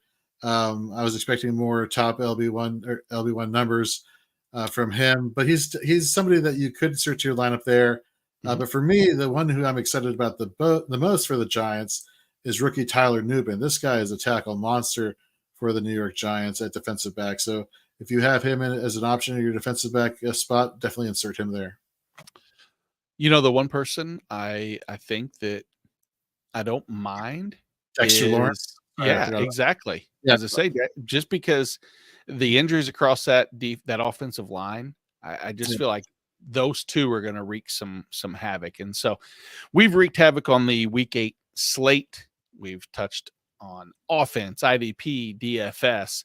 What we haven't touched on before we get out of here, Jorge, besides all the content that's pumping out, you've repurposed that for everybody to take a look at before these matchups. But we have an opportunity for people, if they want to, that are going to, pardon me for 1 second, Jorge. I'll be right back. Just to piggyback of what Nate was talking about, folks, we are really trying to get our subscribership up on YouTube. Thank you to today. We've gained 10 subscribers who've been watching the show over on YouTube, so we really can't thank you enough. We pump out so many articles during the week. Really head over to fantasyandframes.com. Check out these articles. We don't make them super dense. It's literally boom, boom, boom. Get your information, get out of there, and get ready to dominate your games each and every week. We have rankings. We have IDP rankings. We got Dynasty rankings. We got Dynasty IDP rankings. You name it. But we're also starting to really push hard over on TikTok. So if you're on TikTok, give us a follow there. We put a lot of our podcast videos there. Don't forget to subscribe to the Fantasy and Frames podcast, wherever it is you listen to podcasts, and just keep tuning in each and every week as we keep cranking out content to help you guys win. Guys and gals win, excuse me. And the St. Louis Cardinals suck. Go Washington Nationals, as we can see Nate in the background with the St. Louis Cardinals board there. We got some questions here. Let's pick up really quickly. Calvin Ridley or Tim Patrick in half PPR? I'm going Tim Patrick in half PPR. Nate, are you going Ridley or Tim Patrick? Man, probably Patrick. Even though I want to believe in Calvin Ridley, just because I think the volume should be there. I apologize for that. That was my father and mother-in-law. My father-in-law is having heart surgery here in about a week and a half or so, and he's up and doing. He's going to be fine. I just wanted to say hello and give him my love. So I apologize to everybody out there. If everybody wants to, say a little prayer, just keep him in your thoughts and prayers. He will be fine, and go from there. What I was getting ready to say before I was distracted and happily distracted, by the way. Is Patrick or Ridley? No, that's not as great, Charlene. I apologize for that. But our sports card show, Jorge. Yep. I had this idea, and I would like to incorporate I've had a lot of feedback from people who in the fantasy space are getting more active in the sports card trading and or just collecting.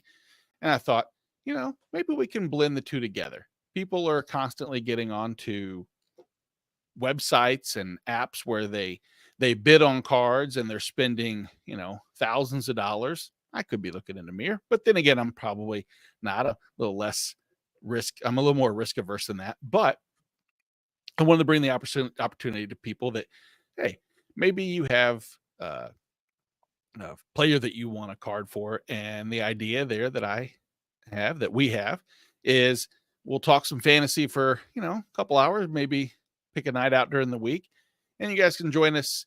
And what we'll do is we'll do little raffles. We'll have a specific card that someone may want, and you have 10, 20 people that want to jump in, $1, $2, $5, whatever it may be, depending upon the card. And everybody gets entered into a duck race and or a raffle of some sort. However, it's randomly generated. That way it's completely fair to everybody. And then you get the card and you get fantasy content. So if that sounds like something of interest to you, reach out to Jorge, myself, or here whenever you see us on Wednesday nights or Monday, Tuesday, Wednesday, Thursday, Friday, etc. And we'd love to incorporate some, a couple different passions that we may have. We have a couple more questions before we get out of here, Jorge. Let's answer these two. Dylan wants to know, what's up? Full point PPR. Wait, was this not the first one? I feel like we've already answered this one. Hold on. So this is the one right here. Nicholas Bond. Here we go. Need half PPR. Need one receiver. One. We already answered that. It was Dylan's question was one of the first ones that we had earlier on. So Rugaroo, good morning, man. How you been, bud? Will McDonald, Odafe DeMarvion Overshown, Will Anderson. Pick 2. I'd go Overshown and Will Anderson. I would too. I really like Odafe in this matchup a lot, but I still think it's like, man, I just trust Will Anderson too. All right. Last but not least, Ken Sonnenberg has a trade offer. He gives up Sam Hubbard and either Ojulari or Judon for Harold Landry and Von Bell. You know what Jorge's answer is.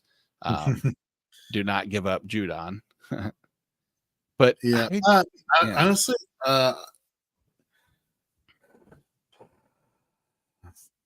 if you're getting Von Bell. No, I'm not doing that. Sorry. I don't know. It doesn't seem like much. I mean, if you really, really need defensive back and Von Bell is the best option and via trade, go for it. But that's it, man. It's 11:30 or 11:15. Need people to set their lineups. We need to set our own lineups. I think we'll get out of here and we'll talk more and get everybody incorporated into the the next 8 weeks worth of football and shows that we have going on. Anything specific before we head out? Nope. Covered everything that we do here at Fantasy and Frames. And we thank you all. Gained 7 subscribers as we've been talking here on the YouTube. Nice. So thank you all very much for tuning in. And of course, we'll be back every single week, leading you to some fantasy success and some fun along the way. Absolutely. Have a good day. Good luck with all of your teams.